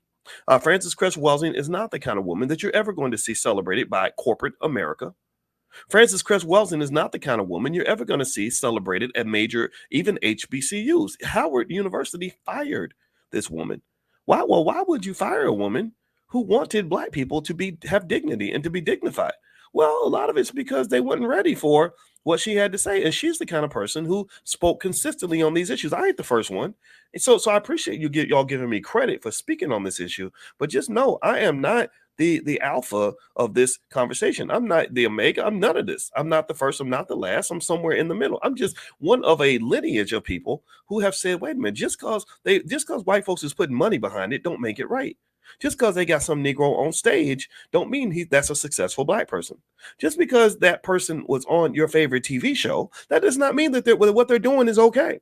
And so really, if you dig into this, here's what I'm going to show you. I'm going to lay out some pieces to this conversation that I hope you will consider so that you'll just kind of understand that everything that glitters ain't gold. And just because it's twerking, that don't mean it's working. Just because it's twerking don't mean it's working. So let's start here. But before I do that, do me a favor. Please hit the thumbs up button. Thumbs up, share, subscribe. You're watching drboycetv.com, the home for intelligent Black people. My name is Dr. Boyce Watkins. This podcast is on Spotify, and I have a few podcasts on Spotify. I actually do a daily update on the stock market. So if you look up Dr. Boyce Daily Stock Market, you'll find that. Also, I have another one called the Dr. Boyce Breakdown. So feel free to go to Spotify, and you can find my name. And also, my website is BoyceWatkins.com. So if you want to look at some of the stuff that I have in my book, The 10 Commandments of Black Economic Power, you can go to BoyceWatkins.com. Okay, so we were talking about Megan Thee Stallion and Glorilla in particular, but not because I want to pick on these two rappers, right? What we really want to talk about is hip-hop and the continuous stereotyping of Black women and where these stereotypes may come from. So when you see imagery of women that are in a position where they are forced to be masculine and hypersexualized, the thing that you have to understand is that this is a phenomenon that is particularly preserved for Black women. Now, let's go through some of this. I'd like to bring my wife in on the conversation at some point as well, because she has done some extensive work on the stereotypes of Black females that make it hard for all Black women. So here's a short list of some of the stereotypes they have of Black women. First, there's the angry Black woman. This is a stereotype that portrays Black women as naturally aggressive, angry, and confrontational, disregarding their legitimate emotions and concerns. There's the image of the strong Black woman, the stallion. I'm a strong Black woman. I'm a strong Black. Come over here, boy. I'm a strong Black woman. There's that stereotype that Black women are super strong, that Black women don't feel pain, that Black women are just that they can lift tall buildings in a single bound. There is also the stereotype of Black women as being hypersexual. They call it the horse stereotype. And so this is the stereotype that Black women are definitely, that they're down to sleep with whoever. If you got $10 in a bag of Cheetos, she's going to give you access to the good stuff. And this is another stereotype that we have to confront and deal with as Black people. This is one that we claim that we're against. Now, I'm going to ask y'all a quick question as we go forward. Give me a yes if you agree that these stereotypes are bad. Give me a yes if you agree that it's wrong to have a stereotype that Black women are angry. Put a yes in the chat. Give me a yes if you agree that it's wrong to have a stereotype that Black women are hyper masculine, that they're super resilient and endure limitless hardship without support, often leading to the emotional and physical needs being overlooked. Yeah, how many of y'all think that that's a good stereotype, or that that's a bad stereotype? Give me a yes if you think it's bad. Yes means bad. All right, and then give me a yes if you think that the hypersexuality stereotype that Black women are twerking and licking and chewing on any body part that you want, and no matter what you offer them, and ready to just drop it like it's hot, all this other stuff. How many of y'all think that is not that is a problem? Or am I the only one? And does that make me old fashioned, that I'm looking at this with some sort of concern? Does that mean that I should be ignored because they're paying you money to degrade your community and embarrass yourself this way? Does that make me old fashioned? If that does make me old fashioned, then screw you. Because I'll tell you what, maybe I am old fashioned. Maybe I do remember a time where there was work to try to protect our women. Maybe I think maybe that makes me old fashioned to kind of think, gosh, man, why y'all just acting like our women are just these big muscular hoes? Like that's what we kind of get, right? You're like hypersexual, but you're also like this big brute that can whoop anybody's ass. What else? There's another stereotype. Another stereotype is the welfare queen. This was something that was heavily leaned on during the Reagan administration. They put an image of a black woman getting welfare, and everybody thought black women were taking all the welfare money. There's the image of the gold digger. And then there's another one, the image of the mammy. And the mammy image is more of an Aunt Jemima-ish kind of image. It's like, okay, I be birthing these babies, and I be out here just, taking care of the youngins, and I be breastfeeding your chillums, that kind of thing, right? And actually what a lot of people would say is that Oprah Winfrey made $1 billion fulfilling the mammy stereotype. And that's just a reality, that Oprah was kind of seen as everybody's mama. And then you have movies like The Help. If you remember The Help, did anybody give me a yes if you remember that movie, The Help? Did you see The Help in terms of like what that looked like? And that was two black women who played maids, and they were serving white females, and that was kind of the whole premise of the movie, right? And you have Driving Miss Daisy and movies like that, right? So there's an image of the black woman as kind of the ultimate mammy, the mommy substitute, and these are images that can be rode to the tune of billions of dollars. One of the things that's interesting about money, and you guys know I'm all about money. I talk about money every single day. In fact, we do financial awareness training every single morning at 10 a.m. That's a free class for anybody that thinks that you have to pay money to be in the Black Business School. You do not have to pay money. This is a 100% free class. And in financial awareness training, one of the things that I try to do is to help you understand how money moves your society, how money shapes your life, and to be conscious of money, to understand the difference between good money and bad money, to understand where the money's at so you can get it. To help you see the money. If you can't see the money, you'll never be the money. And so really, when you look at these stereotypes, one of the most dangerous things about these stereotypes that I think as Black people we have to understand is that these stereotypes are really harmful for all of us. These stereotypes are harmful for the rest of us, but profitable for those who are willing to fulfill those stereotypes. If you get in front of that audience of non-Black people, and you behave in the way that they expect you to behave, then they are going to pay you well for that. And if you make the mistake of believing that because you're being paid well, that means that what you're doing is working, that what you're doing is good, then you're going to be contributing to the demise and the embarrassment of your own community. Do you understand that? Give me a yes if you follow that argument, that money is a deceiver. Money is not evil, but money can be evil. Money is very powerful. Money can incentivize you to do things that you would not normally do. Money can put you in a situation where you embarrass your whole family, but and you go full throttle with it because you think you're winning.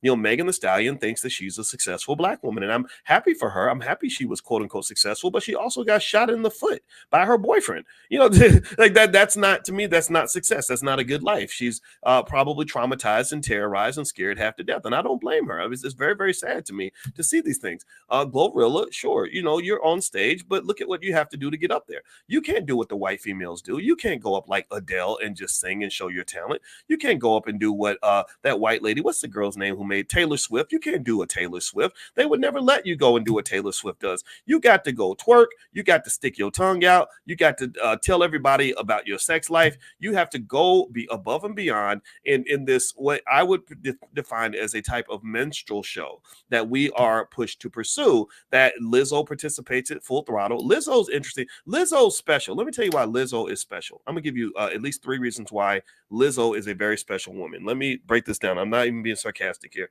but maybe I am. Okay, let me just stop lying about that. Lizzo is special because Lizzo fulfills multiple stereotypes at the same time. That's just, that's amazing. That I really am impressed that Lizzo is able to fulfill multiple stereotypes at once. Lizzo fulfills the mammy stereotype because she's the big black woman who all the white girls love. They always love that big, loving black mammy type. She fulfills the hypersexual stereotype.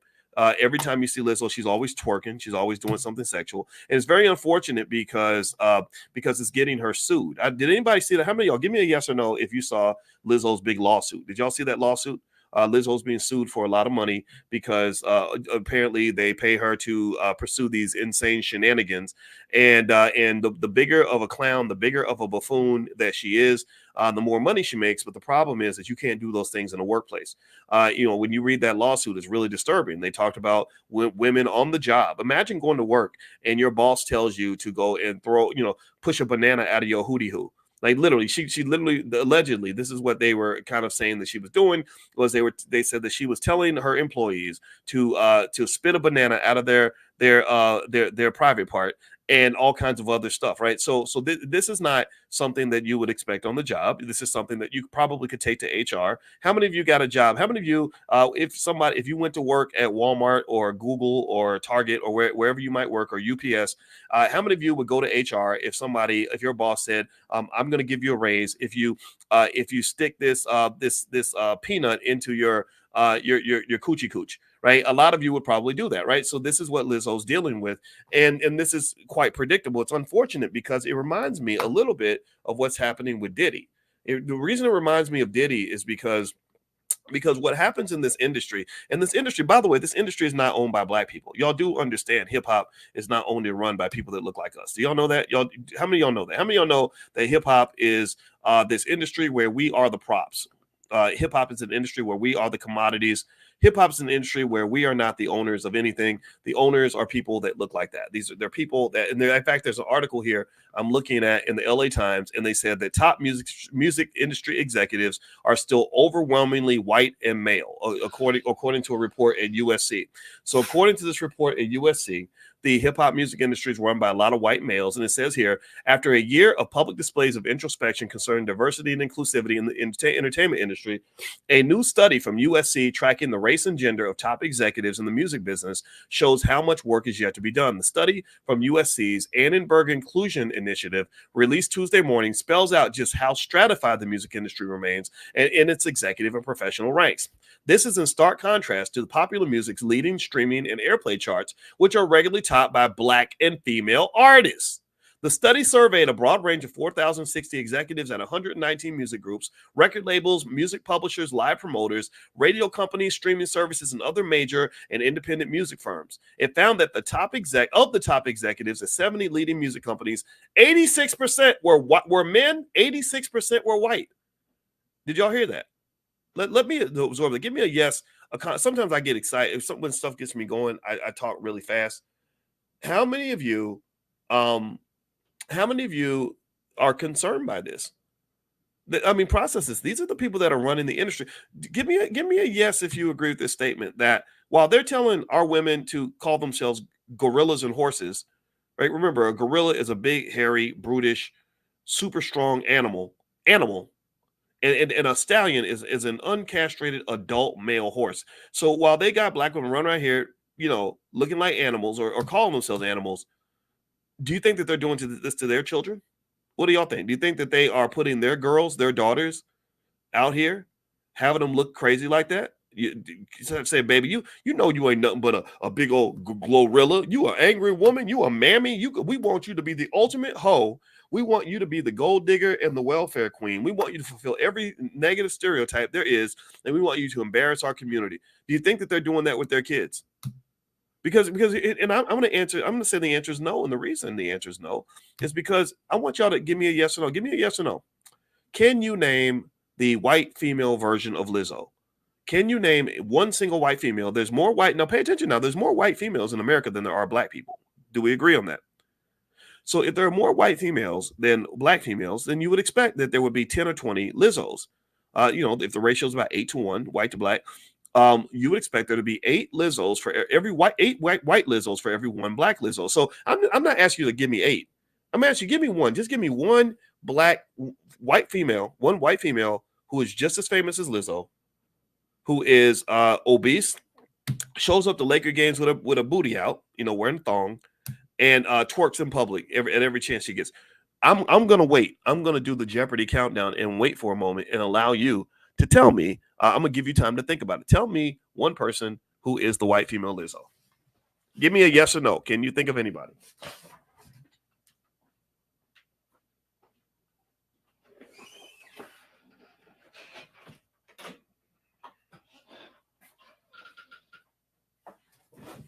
Okay, so you can't think of anybody. All right, so let's do another test then, because I clearly must be out of my mind. I mean, on my Twitter, somebody told me I was out of touch and I was a grandpa, and I don't know what I'm talking about. Because what they do is they get mad. They'll be like, "You're a so-called doctor, and you think you're better than everybody else. You're a so-called doctor, and yet you're stupid." I'm like, "No, I'm not a so-called doctor. I'm not a medical doctor, but I'm a PhD doctor. And my PhD, you can look it up. It's from the Ohio State University. So no, I'm not a so-called PhD. I'm an actual PhD. So just so you know, and I'm not a financial influencer. I'm a finance professor. There's a difference.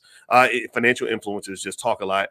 I do talk a lot, but also I've got 20 years of I got my PhD 20 years ago. So please shut up. Just shut up and listen. All right. So let me ask you this. Can y'all name who is the white female version of Glorilla? Glorilla, let's do Glorilla and Megan at the same time. So can you, and also I want you to give me a yes or no. Is there a single picture anywhere on the internet of Taylor Swift doing a pose like that? Give me a yes or no.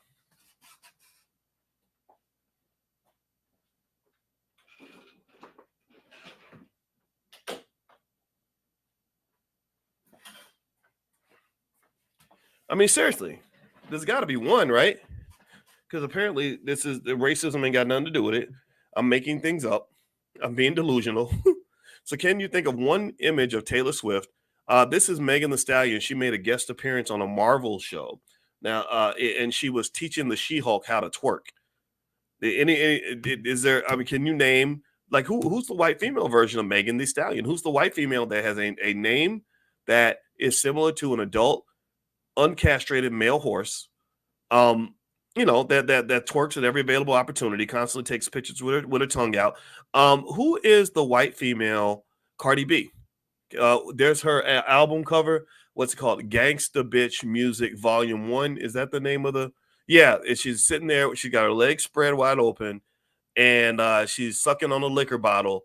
Would you say that's just a glowing image of the black female? Like, would you say that this? And again, remember, the people that are running the industry, you ain't seeing no pictures of their daughters out here like this.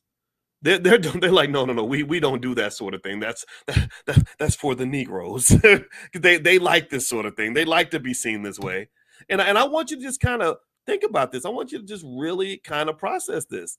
This is what they're doing to the image of the black woman. And then I got to go on Twitter, and first people that argue with me are not even the white folks. Even the white folks look at it and they're like, what the hell are y'all doing? There's lots of non-black people who look at this and say, why would you let people misrepresent your community this way? And I'm gonna tell you why it happens. It happens because many of us are financially desperate. That's what it's just financial desperation. That's what that is. When you're economically desperate, you will do anything in order to get money. And so one of the things that I think allows people like myself to make a contribution is that I like to train you on how to make sure that your children understand wealth and money so they don't have to embarrass themselves to get money. I don't want my girls out there doing stuff like that just so they can get a nickel. I don't want them telling struggle stories. And this is really where it's all of our responsibility, right? It's not me beating up on the black women who do these things. It's more so all of us talking about just what's required for us to fix this. It's me challenging even black men to say, come on, man, we got to stand up and defend ourselves and defend our women. We can't have them out here desperate like this. And in fact, I'm gonna read some stats to you that will help you to connect the dots in terms of the imagery of the black female in hip hop and what's going on with the black female in society. But before I do that, do me a favor. If you could, please hit the thumbs up button, thumbs up, share, subscribe. My name is Dr. Boyce Watkins. You're watching drboycetv.com, the home for intelligent black people. As you guys may or may not know, every single morning I have a free class. It is called Economic Awareness Training, EAT. And so what I do is I teach you how to eat because I want you to eat. I want you to eat, and I want you to eat healthy food. That means I want you to make your money in a way that is good. I don't want you to have to do desperate things for money. I'm a finance PhD. That's my profession. And so if you'd like to join us, the class is 100% free. You can text the word morning to 87948. Text morning to 87948. You can also go to drboyceelevate.com if you live out of the country. If you live out of the country, go to drboyceelevate.com. If you're in the country, just text the word morning to 87948. I'll send you an invitation to our economic awareness training, because this is what's going on, right? What's going on, the reason that we are embarrassing ourselves in this way, and the reason that we're cheering this on, is because we don't always know exactly what's really happening. I'm going to tell you like this: when we talk about economic awareness and financial consciousness, I'm going to tell you who's very much economically aware. The people who promote these images are extremely economically conscious. Cardi B is economically conscious in her own way, in one particular sense. For a Cardi B, if you notice, most of her lyrics, most of her music is about money. Like, in fact, I think she has a whole song about money. So as a finance professor, of course, that perks my ears up. When you're rapping about money, it's like, okay, you love money, you want money, you want to get money. So my question then becomes, how are you getting your money? Because all money ain't good money. So what Cardi B does, unfortunately, and this is not her fault, because I think she's actually a smart lady. I respect talented lyricists, and I consider her to be a talented lyricist. They have a level of intelligence, and you actually see, believe it or not, just to give her credit, Cardi B's really evolving. If you notice, she allowed them to use her in the last presidential election, where I guess Biden did an interview with her and she endorsed him. Well, this time around, she said she's not voting for anybody. And that shows me that she spent time processing and thinking about what she wants to do politically and how she wants to use her power. So I have nothing against her, but if you listen to her songs and listen to the lyrics carefully, and this is something that I do, when I was on the Breakfast Club 4 times, I didn't go in there blind. I don't go in not knowing about the culture that I'm speaking about. A lot of people that think that because I'm 52, I don't know what's happening in hip hop. You're silly. I've followed hip hop for 30 something years, so I know everything that's happening in the space for the most part. I follow these things very closely. The difference is, though, that I process it very carefully. I listen to the lyrics. I listen to the messages, because remember, these are the messages that are being given to our little girls. And whether you like it or not, with great power comes great responsibility. Whether you like it or not, these images do matter. Whether you like it or not, the way we portray the Black woman around the world is the way people are going to view the Black woman around the world. Am I right or am I right? Do you agree? What do you think? If you're portraying images of the Black female in a way that is highly inappropriate, then people are going to meet Black women and assume that this is who you are. This is the stereotype that you fit. And so with this pursuit of money, because that's all, it's all about money. That's why I'm talking about it as a finance professor, because this is all about money. When you're pursuing money in this way, in this reckless, irresponsible way, it's a little bit of a contradiction for you in one hand to say, I hate racial stereotypes. And then to say, I don't want to be mistreated, or to say, I don't want you to see me as a stereotype. But yet at the same time, you're making all this money promoting the stereotype. Do you follow what I'm saying? I hope let me know if you're following what I'm saying, because sometimes I don't want to get too deep on people, but it's true. So if you think about the images of the Black woman, let's go through them really quickly. The stereotypes: you've got the angry Black woman, the Black woman who's just pissed off at everybody and everything all the time, who is this unlovable creature that nobody wants to get close to because she's angry, and that's one stereotype. You've got the mammy stereotype. That would be the Oprah Winfrey. That's the one who be birthing all the babies and breastfeeding all the kids and all that. You've got the hypersexualized whore stereotype, which is that Black women are just all about breeding with no accountability. They just want to be babies' mamas, and that's it. And then you have the gold digger and the gold digger / welfare queen stereotype, right? All she wants you for is your money, and all she wants to do is pick up a welfare check so she can take care of her babies all by herself. Now, let me throw in one thing that does happen with this, and this is unfortunate, is that when you have these images of the Black female that are sort of perpetuated through society, I think that it does give this horrible, highly inaccurate image of the Black woman as being this unlovable, unwanted creature. That okay, she's not really a person. She is a stallion and a glorilla. And gorillas, nobody wants to love a gorilla. Like if you look at a stallion is an adult castrated, an adult uncastrated male horse, a big strong male horse that wants to have sex with everything, and a big hairy gorilla Nobody wants to cuddle up with that big hairy ass muscular gorilla, which is the connection I made when you call yourself Glorilla. It's like, why would you want to be a gorilla? I don't get that. And then you have the stallion. Nobody cuddles up with a stallion because the stallion is going to screw you. That's what stallions do, right? So ultimately these stereotypes all connect, and these stereotypes are promoted by people who run the music industry who do not look like us. And so to me, the enemy is not the Lizzos. Lizzo got really mad at me, and Lizzo made comments and started getting into fights with me. But the thing is, I'm conscious of these things because I'm a little bit older than her. I understand the game. The game is that people like this pit people like me against the Lizzos of the world. So when I come along and say, come on, sweetheart, you're beautiful, you're talented, you can play the flute, why you got to twerk while you're doing it? Why you got to simulate sucking a man's penis in order to get attention? Why do you have to humiliate yourself that way? Why are you showing up at a Lakers game with your booty out where little children got to go sit on these seats with your juices all over the seats? Like, why do you have to do all that? Why the clown show? Why the circus? When I say these things, then what they do is these people get in her ear and they say, oh, there goes the patriarchy. There goes. They use one stereotype against the other. They pit the black man and the black woman against each other. Give me a yes if you agree. They do that. They'll come in and they, because they control the media. They don't just control the music industry. Pay attention now. This is all financial. This is a financial lesson you will never forget. This is a financial class right now that we're having. I hope you understand how this is a financial conversation. It is their control of wealth and money that allows them to do this. So what they'll do is they'll use media. So when Lizzo got mad because I basically said, I don't understand why this lady's got to be out here humiliating herself in this way. So what the media then did, pay attention now, this is a true fact. They then perpetuated this image all throughout media, through the entire Associated Press.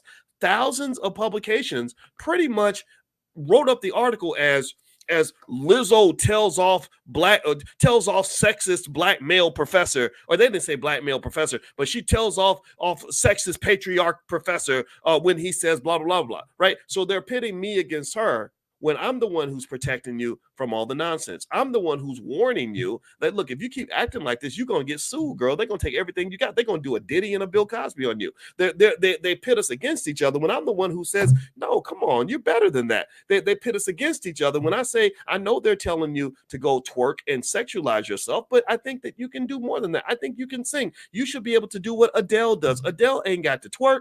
Adele ain't out here putting stuff in her mouth. Adele ain't out here sticking her tongue out. Adele just shows up and sings. That white lady, Taylor Swift, she ain't not one single thing that Lizzo has done on stage that Taylor Swift has also done. Taylor Swift does not have to do those things. Taylor Swift can go and just be a human being and make $1 billion. Now, is it wrong for me to want that?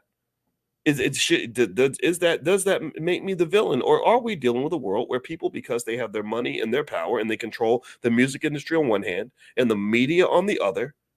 I think that what happens here, I know. They pit the black male against the black female. So when the black male shows up, this is why sometimes it's hard for brothers to step up and show support and protection. It's hard because then you get people in your ear that will tell you that I'm the enemy or that we're the enemy, when really we're the ally. Really, I mean, you really think Russ Weisenberg or whoever runs the music industry label, you really think he cares about your best interest? You really think that these people are sitting around saying, golly, I really want to see strong black families? What do y'all think? Do you think these people sit around and think, and they have conspiracies at some point? They're planning something. They're conscious of something. They're thinking about something. When they have their meetings, they're talking about something. So do you think that in their meetings, I want to ask y'all this question. This is a consciousness exercise. Do you think that when they're sitting down, when Rothenstein and Heiselberg get together and have a meeting, do you think that they're sitting around saying, gosh, how do we reduce violence in black communities? Yes or no? Do you think that when they get together, they sit and they say, gosh, we really want to make sure we really rejoin the black family because these children really need a father in the house? Do you think that that's what's happening? Do you think that they sit and they say, gosh, Bob, I was looking at these statistics on black wealth, Bob, and I noticed that African-American wealth has been on the decline, and that's a problem. We've got to fix that. Do you think they're thinking about that? You think they're thinking about ways to create financial security for black people, stronger families, better neighborhoods? What do you think? Or do you think that they're sitting around saying, okay, how do we get so-and-so to twerk a little more so we can make it a little extra money. Oh, people loved it when you got on top of the table and was shaking your booty, and we really we want to put you on TV so that you can be as outrageous as possible. So you can go out here and really outsell your last album, because we want to make money and we don't really give a damn what the societal implications are of your behavior. We just want that we want your stereotypes to show up to work every day so that we can profit from those stereotypes, and the negative externalities and the negative outcomes or the negative side effects of your behavior. That belongs to you. That belongs to you people. You people have to figure it out, because we're not doing that with our kids. We're not going to let our girls go out here and act like this, but we'll let your girls do it all day. I don't know if people, I know this offends people, and I know people don't want to hear this, but whatever. Hate me if you want to. I don't give a damn if you hate me. I don't care if you hate me. If you hate me, that ain't going to affect me. What the only way you can affect me is if you prove me wrong. Can you prove me wrong? Can you prove me wrong that I just made a bunch of points and I laid it out very carefully and very clearly? You can't prove me wrong. That's why you get mad. You're not used to accountability. You're not used to somebody saying all money ain't good money. You're used to a world where it's money over everything, money over hoes, money. I'll die for money. I'll kill for money. Money, power, respect. I get money. I get money. Get money. That's literally the mindset. And my thing is, like, it's okay to get money. I mean, shoot, I'm a financial scientist. All I've done was study money for 30 years. But at the same time, money can turn you into something that you're not supposed to be. Money can destroy you as quickly as it can build you up. And I don't know if we think about that enough. And that's one of the reasons we have so many challenges. That's why these stereotypes persist. That's why your son might get shot by the cops, because a lot of times the cops have a negative perception of black males and they're scared of him before they meet him. Maybe that's why, if you look at the stats, let's go through some quick stats, because I want to make these points really quick. If you look at unmarried rates, as of the recent data, 48% of black women in America, adult age, are unmarried. In the 1960s, before integration, only 28% of black women aged 25 and older had never been married. By 1980, this percentage rose to 40%. By the 2000s, it was 42%. And in the 2010s, it was 45%. And the number has continued to go up. So now it's up to 48%. So every decade in the last 50 years, the percentage of black women that are unmarried has consistently grown. There are studies that show that this also links to things like the Biden mass incarceration epidemic. When they put so many of your men in prison, it broke down your families in twofold. One, because your men were in prison, so they can't marry you if they're locked up. But then number two, these men that are supposed to be raising your sons are not there to raise your sons, so your sons are not growing up to become men. Let me know if you're following that. I need yes confirmations to let me know that you're getting what I'm saying, because I don't want to talk too fast. I don't want you to gloss over that point. When you don't have the fathers around, when the fathers are not raising your boys, that's when you get these she-males out here. That's when you get these bearded babies out here. That's when you get these 45-year-old teenagers from. That's where they come from. They come from the fact that they never had a father that was kicking them in the ass and forcing them to be men. That's the reality. That's something, for whatever reason, people don't want to talk about it. Maybe it's politically incorrect. Maybe it's not a warm, fuzzy conversation that you're looking for, but the world ain't warm and fuzzy. And so, generally speaking, the breakdown of the family is directly connected to the breakdown of the African-American male. A lot of this occurred through hip hop. I believe, as Ice Cube has alluded to and others, that there was a conspiracy in the 80s and the 90s to take out opportunities from the black community and replace it with drugs and guns. And then they have music that glorified the drugs and guns, which caused your men to lose who they're supposed to be, to the point where they became butt naked, crazy, ignorant and crazy and violent and ridiculous in terms of the things that we celebrated. You should not be looking up to the drug dealer more than you look up to the scientist. You should not be looking up to the hustler and the thug more than you're looking up to the person who takes care of his kids. There's nothing about Russell Wilson, who's taking care of baby Future. If you know, Russell Wilson married the singer Sierra. There's nothing about Russell Wilson that on any planet would make him into some sort of a simp, except for a culture that has been bastardized to the point where you celebrate extreme amounts of black male irresponsibility. Give me a yes if you're following what I'm saying. Give me a yes if you've seen this. Give me a yes if you've noticed any of this. So effectively, what has happened is that both the black male and the black female, in terms of our self-image, our image of each other, and the image that is seen by the world, has been just chopped up and poisoned in so many ways. Poisoned through poisonous, toxic culture that is not controlled by you. It is run by people that run companies like Paramount Global, people that run Universal Music Group, people that run these other record labels. It's the people that run the media, and they will. And the reason you can't see it, pay attention now. The reason you can't see what is being done to you and what's being done to your family, done to your culture, done to your community is because it's all covered with money. Money is this crazy thing that I meditate on it a lot in terms of understanding what it does and where it's at and how it works. Money has a way of putting perfume on a pig. You understand what I'm saying? Money is where they take a piece of crap and they put it and they tell you that it's chocolate cake. They take a big pile of doo-doo and they put icing on it and they put little candles on it, and you will bite into that big pile of doo-doo like it's a delicious chocolate cake, and because that's what somebody told you, and you'll be like, damn, this thing stinks, it's nasty, but damn, but then the person next to you says, this chocolate cake is so good, and you will literally sit there and eat a big pile of doo-doo that's chocolate cake because you see everybody else eating the doo-doo thinking that it's chocolate cake. But that doo-doo that they're serving you, that's not your birthday cake, bro. That's not your the delicious cake that you think that it is. That's really doo-doo. That's what it stinks and it's nasty because that's what it is. And so when you look at the culture, that's what they did with the culture. They call it the culture. And I keep telling you, I've been saying this for 20 years. I said, that is not our culture. That is not who we are. We ain't all growing up trying to be like Rick Ross and these immature, really immature, baseless, weak men with no substance. Like that's kind of what hip hop produces. The Diddy's of the world. I've been saying stuff like that about the Diddy's long before the world decided that Diddy was a bad guy. I said, what in the world makes you look up to this guy? He talks a lot, doesn't get anything done really, not for the Black community. He's not even really the leader of anything. He's a guy who works for these people where they sell this vodka and you somehow think that that's some sort of model of Black success. And now that model of Black success is the same guy that you're vilifying now and saying, oh, he's a terrible person, isn't it? I'm like, well, why? You couldn't see that before? Oh, I get it. Oh, that's right. You were hypnotized by the money because you think all money is good money. So anyway, I'm going to make my final point on this. If you could do me a favor, please hit the thumbs up button. Thumbs up, share, subscribe. My name is Dr. Boyce Watkins. You're watching drboycetv.com, the home for intelligent Black people. And yes, Mashawn, I am live right now. Sometimes I don't go live. Sometimes it is a recording, but right now I am live. But then again, you may be looking at the recording and then think that I'm in the recording saying that it's live, because sometimes I'll play it again. But also, if you want to get started on your economic journey in the Black Business School, we have 176,000 students worldwide. A lot of our classes are low cost or free. We are the Black wealth experts of America and the world. We're better at Black wealth than any other group in the country. We partner with scientists and thinkers from all walks of life in our community to solve our problems. And I believe this is more effective than any politician. It's more effective than any public policy. It's more effective than any entertainer.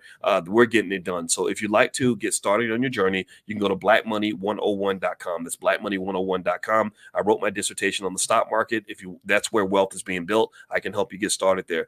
We have people that can do real estate. We have people that can do entrepreneurship. Whatever you want to do, we got you. We also are the only institution out here that's really aggressively educating Black children on wealth. One of the secrets to wealth that a lot of people don't know, and this keeps your kids off the stripper pole and keeps them out of the streets and out of the silly situations, is that if you teach your children about wealth, or you do things like the Black Wealth Master Plan, where you invest just $5 a day for that newborn baby, well, then what happens is that your child gets to a point where by the time they're 25 years old, they are financially secure. By the time they're 25 or 30 years old, they're not out here desperate for money. They're not signing bad record deals because they can't pay the rent. They're not out here doing things that are going to embarrass themselves because they don't have enough money. The Black Wealth Master Plan, which is 100% free, is free to the community. And I keep repeating that because I know that there are people who don't believe that we can solve this problem. There are people who don't support anything that's Black. There are people who will go along with bad ideas from the white community, but will ignore good ideas from the Black community. But I can tell you it's 100% free. It's blackwealthmasterplan.com. I made an ebook on a $5 a day investing plan. And what I explained to you is that if you do this for your newborn child, if you love your child enough to invest for them from birth,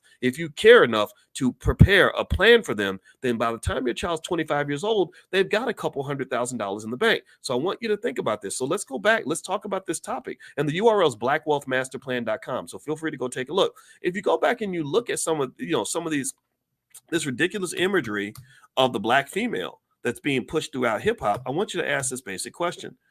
Do you think, give me a yes or no, do you think that Megan Thee Stallion would be, exploiting herself in this way and doing just anything to make a dollar if she was financially secure, if her parents had made a plan for her? I read Megan Thee Stallion's whole bio. I read her whole life story. I don't think her daddy was around. I think her mama was a rapper. I think that there was financial struggle. She signed a bad contract. She ended up suing the record label because she said she got exploited. But the reality is that they didn't make her sign that contract. So what made her sign it? Somebody made her sign it. What made her sign it? It was financial desperation. That's what made her sign it. That's what made her do it. The devil made you do it. The devil made you do it. The devil is in the struggle.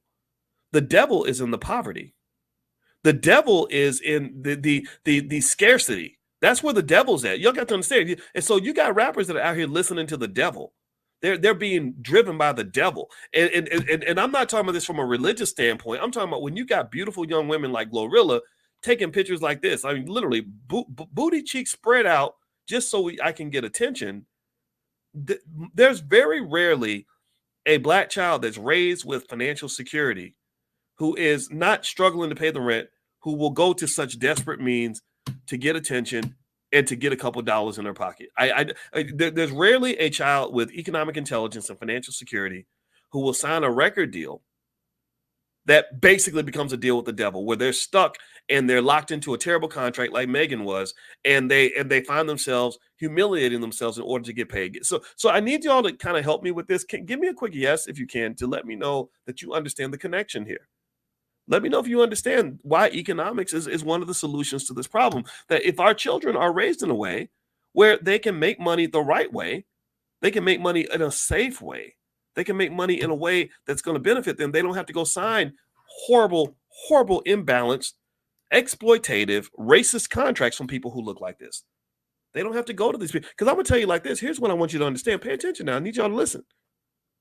All the people that are in this picture, these music industry executives, who are mostly non-black, mostly male, I bet every nickel in your bank account and mine that not one of these individuals has a daughter who is out here twerking for money.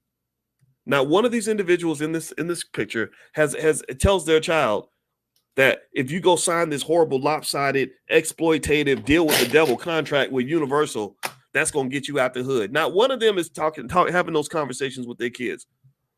But we think that is part of being black.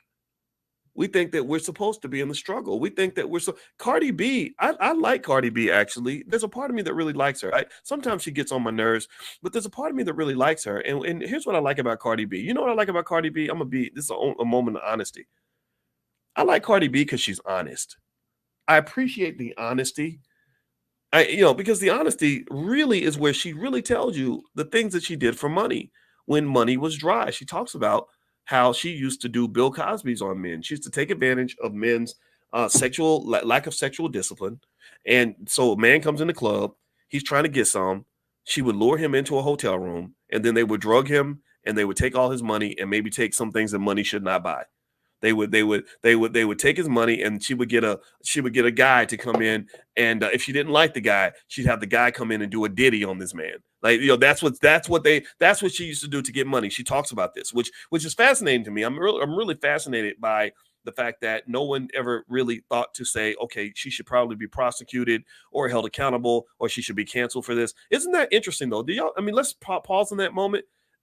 Doesn't anybody else think that that's so strange? That, like, imagine if a guy said that. Like, imagine if Diddy was like, yeah, I went and I drugged and raped somebody and took all their money. Like, do you really think that would just be overlooked? Like, oh, well, that's okay. He was just doing what he had to do to survive. Or do you think that people would say, okay, let's do a deeper investigation? So I want to just point that out to you in terms of looking at some of the biases that do exist in our society. I find that really fascinating that people just overlooked that statement. And no one sort of said, okay, wait a minute, that's worse than what Cosby did. Nobody said that, right? But anyway, with Cardi, if you listen to her music carefully, which I've done, she raps about money. She got a whole song about money.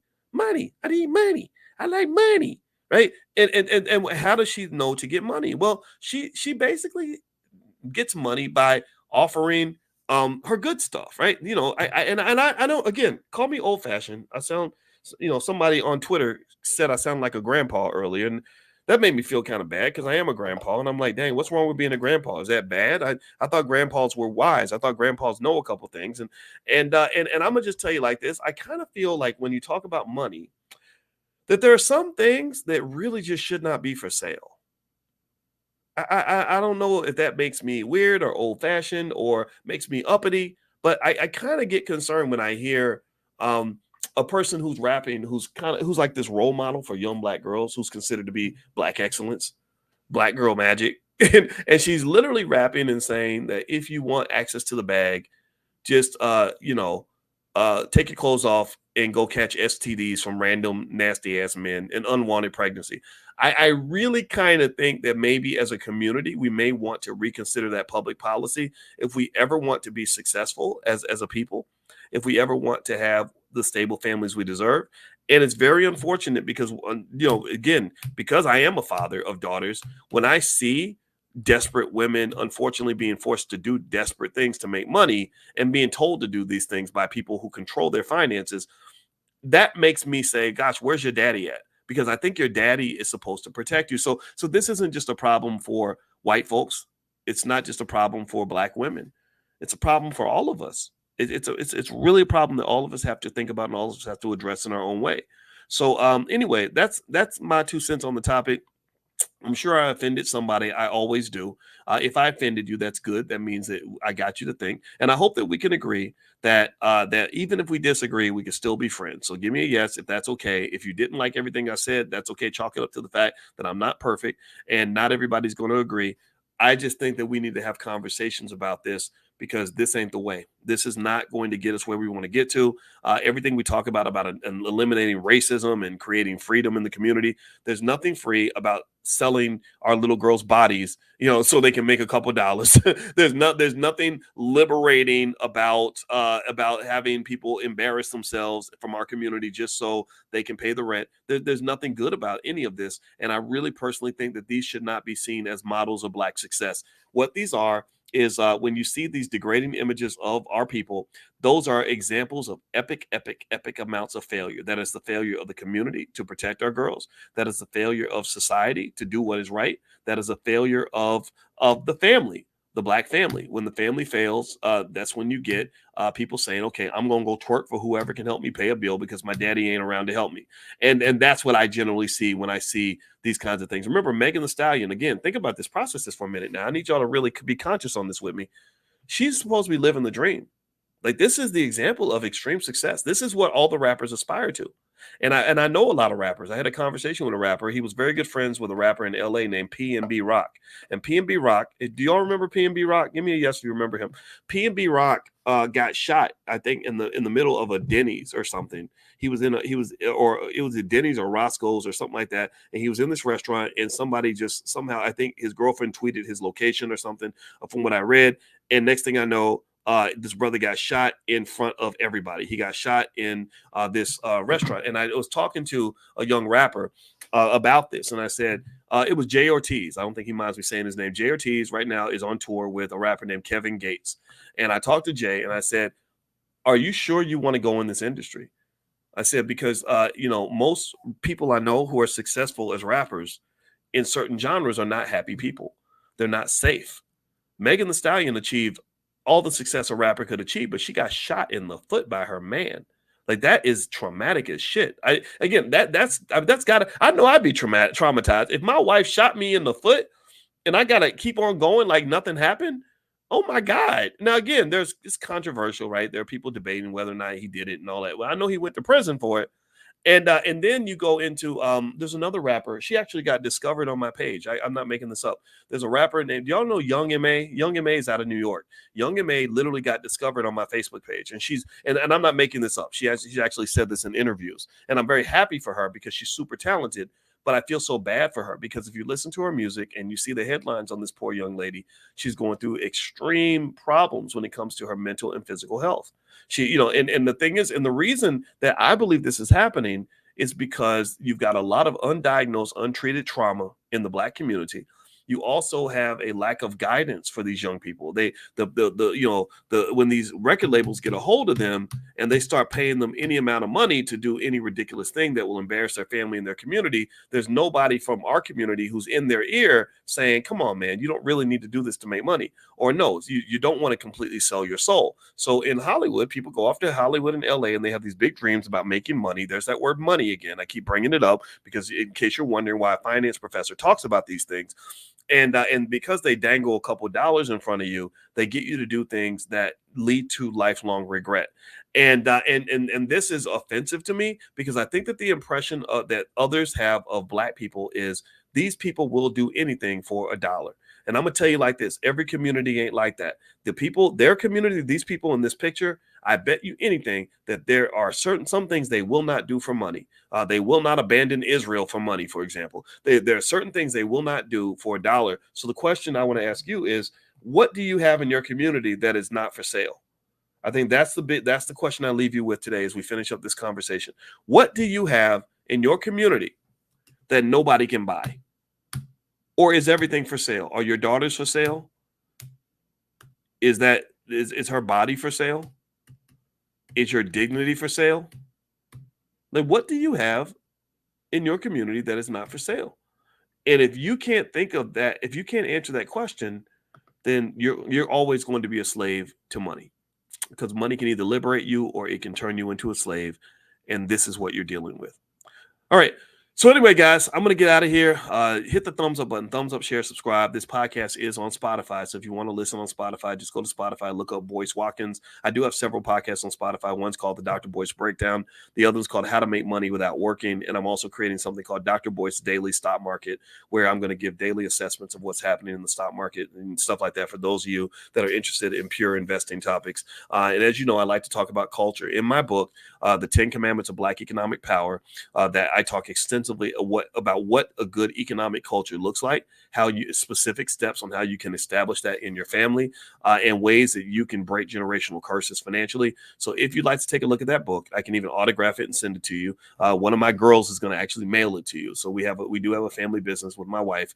You can just go to drboycebooks.com. That's drboycebooks.com. Also, I want to remind everybody that October 25th through the 27th, we have the All Black National Convention that's going to be held in Lombard, Illinois, which is right outside of Chicago. The All Black National Convention is the largest gathering on earth of intelligent Black people designed specifically for us to solve our problems as a community. So we welcome all families. We welcome all intelligent people from all walks of life. We welcome all the therapists and the teachers and the activists and the attorneys and the doctors and the professors and all the people that care about our community. They want to solve this problem, that are sick of this shit. They want to make us better. So if you want to join us in Chicago, or it's outside of Chicago, it's right outside Chicago. So Lombard's a really nice place. Feel free to go to and Chicago is too. I'm not saying Chicago's not, but Chicago is a little bit mixed. I ain't gonna lie. Feel free to go to allblacknationalconvention.com. That's allblacknationalconvention.com. Okay, guys. So I'm going to get out of here, and God bless you. Thank you guys for listening.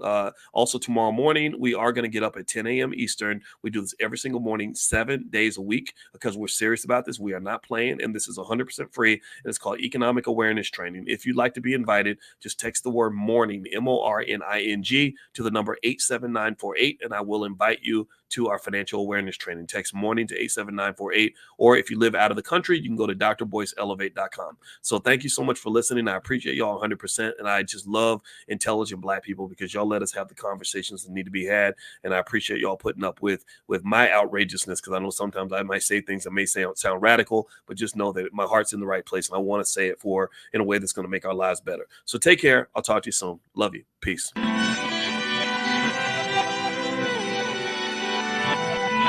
Here we are, clan the isms, cataclysm great. Our people out here struggling, trying to make it in this state. Everybody out here doing it, but we the ones who late. Now family, we the ones who gotta delegate. Get that money in the power, never be fake. Stick to co-sign for 3. What did he say? Create jobs, support our own. Educate the same and buy back your home. Got 3 degrees, triple 10. 3 PhDs, now we on the CNN. DBTV, let's talk about negligence. Ignorance is bliss, but we can turn it to intelligence. Believe none of what you hear, half of what you see. Let's break it down here on Dr. Boyce TV. Here we are.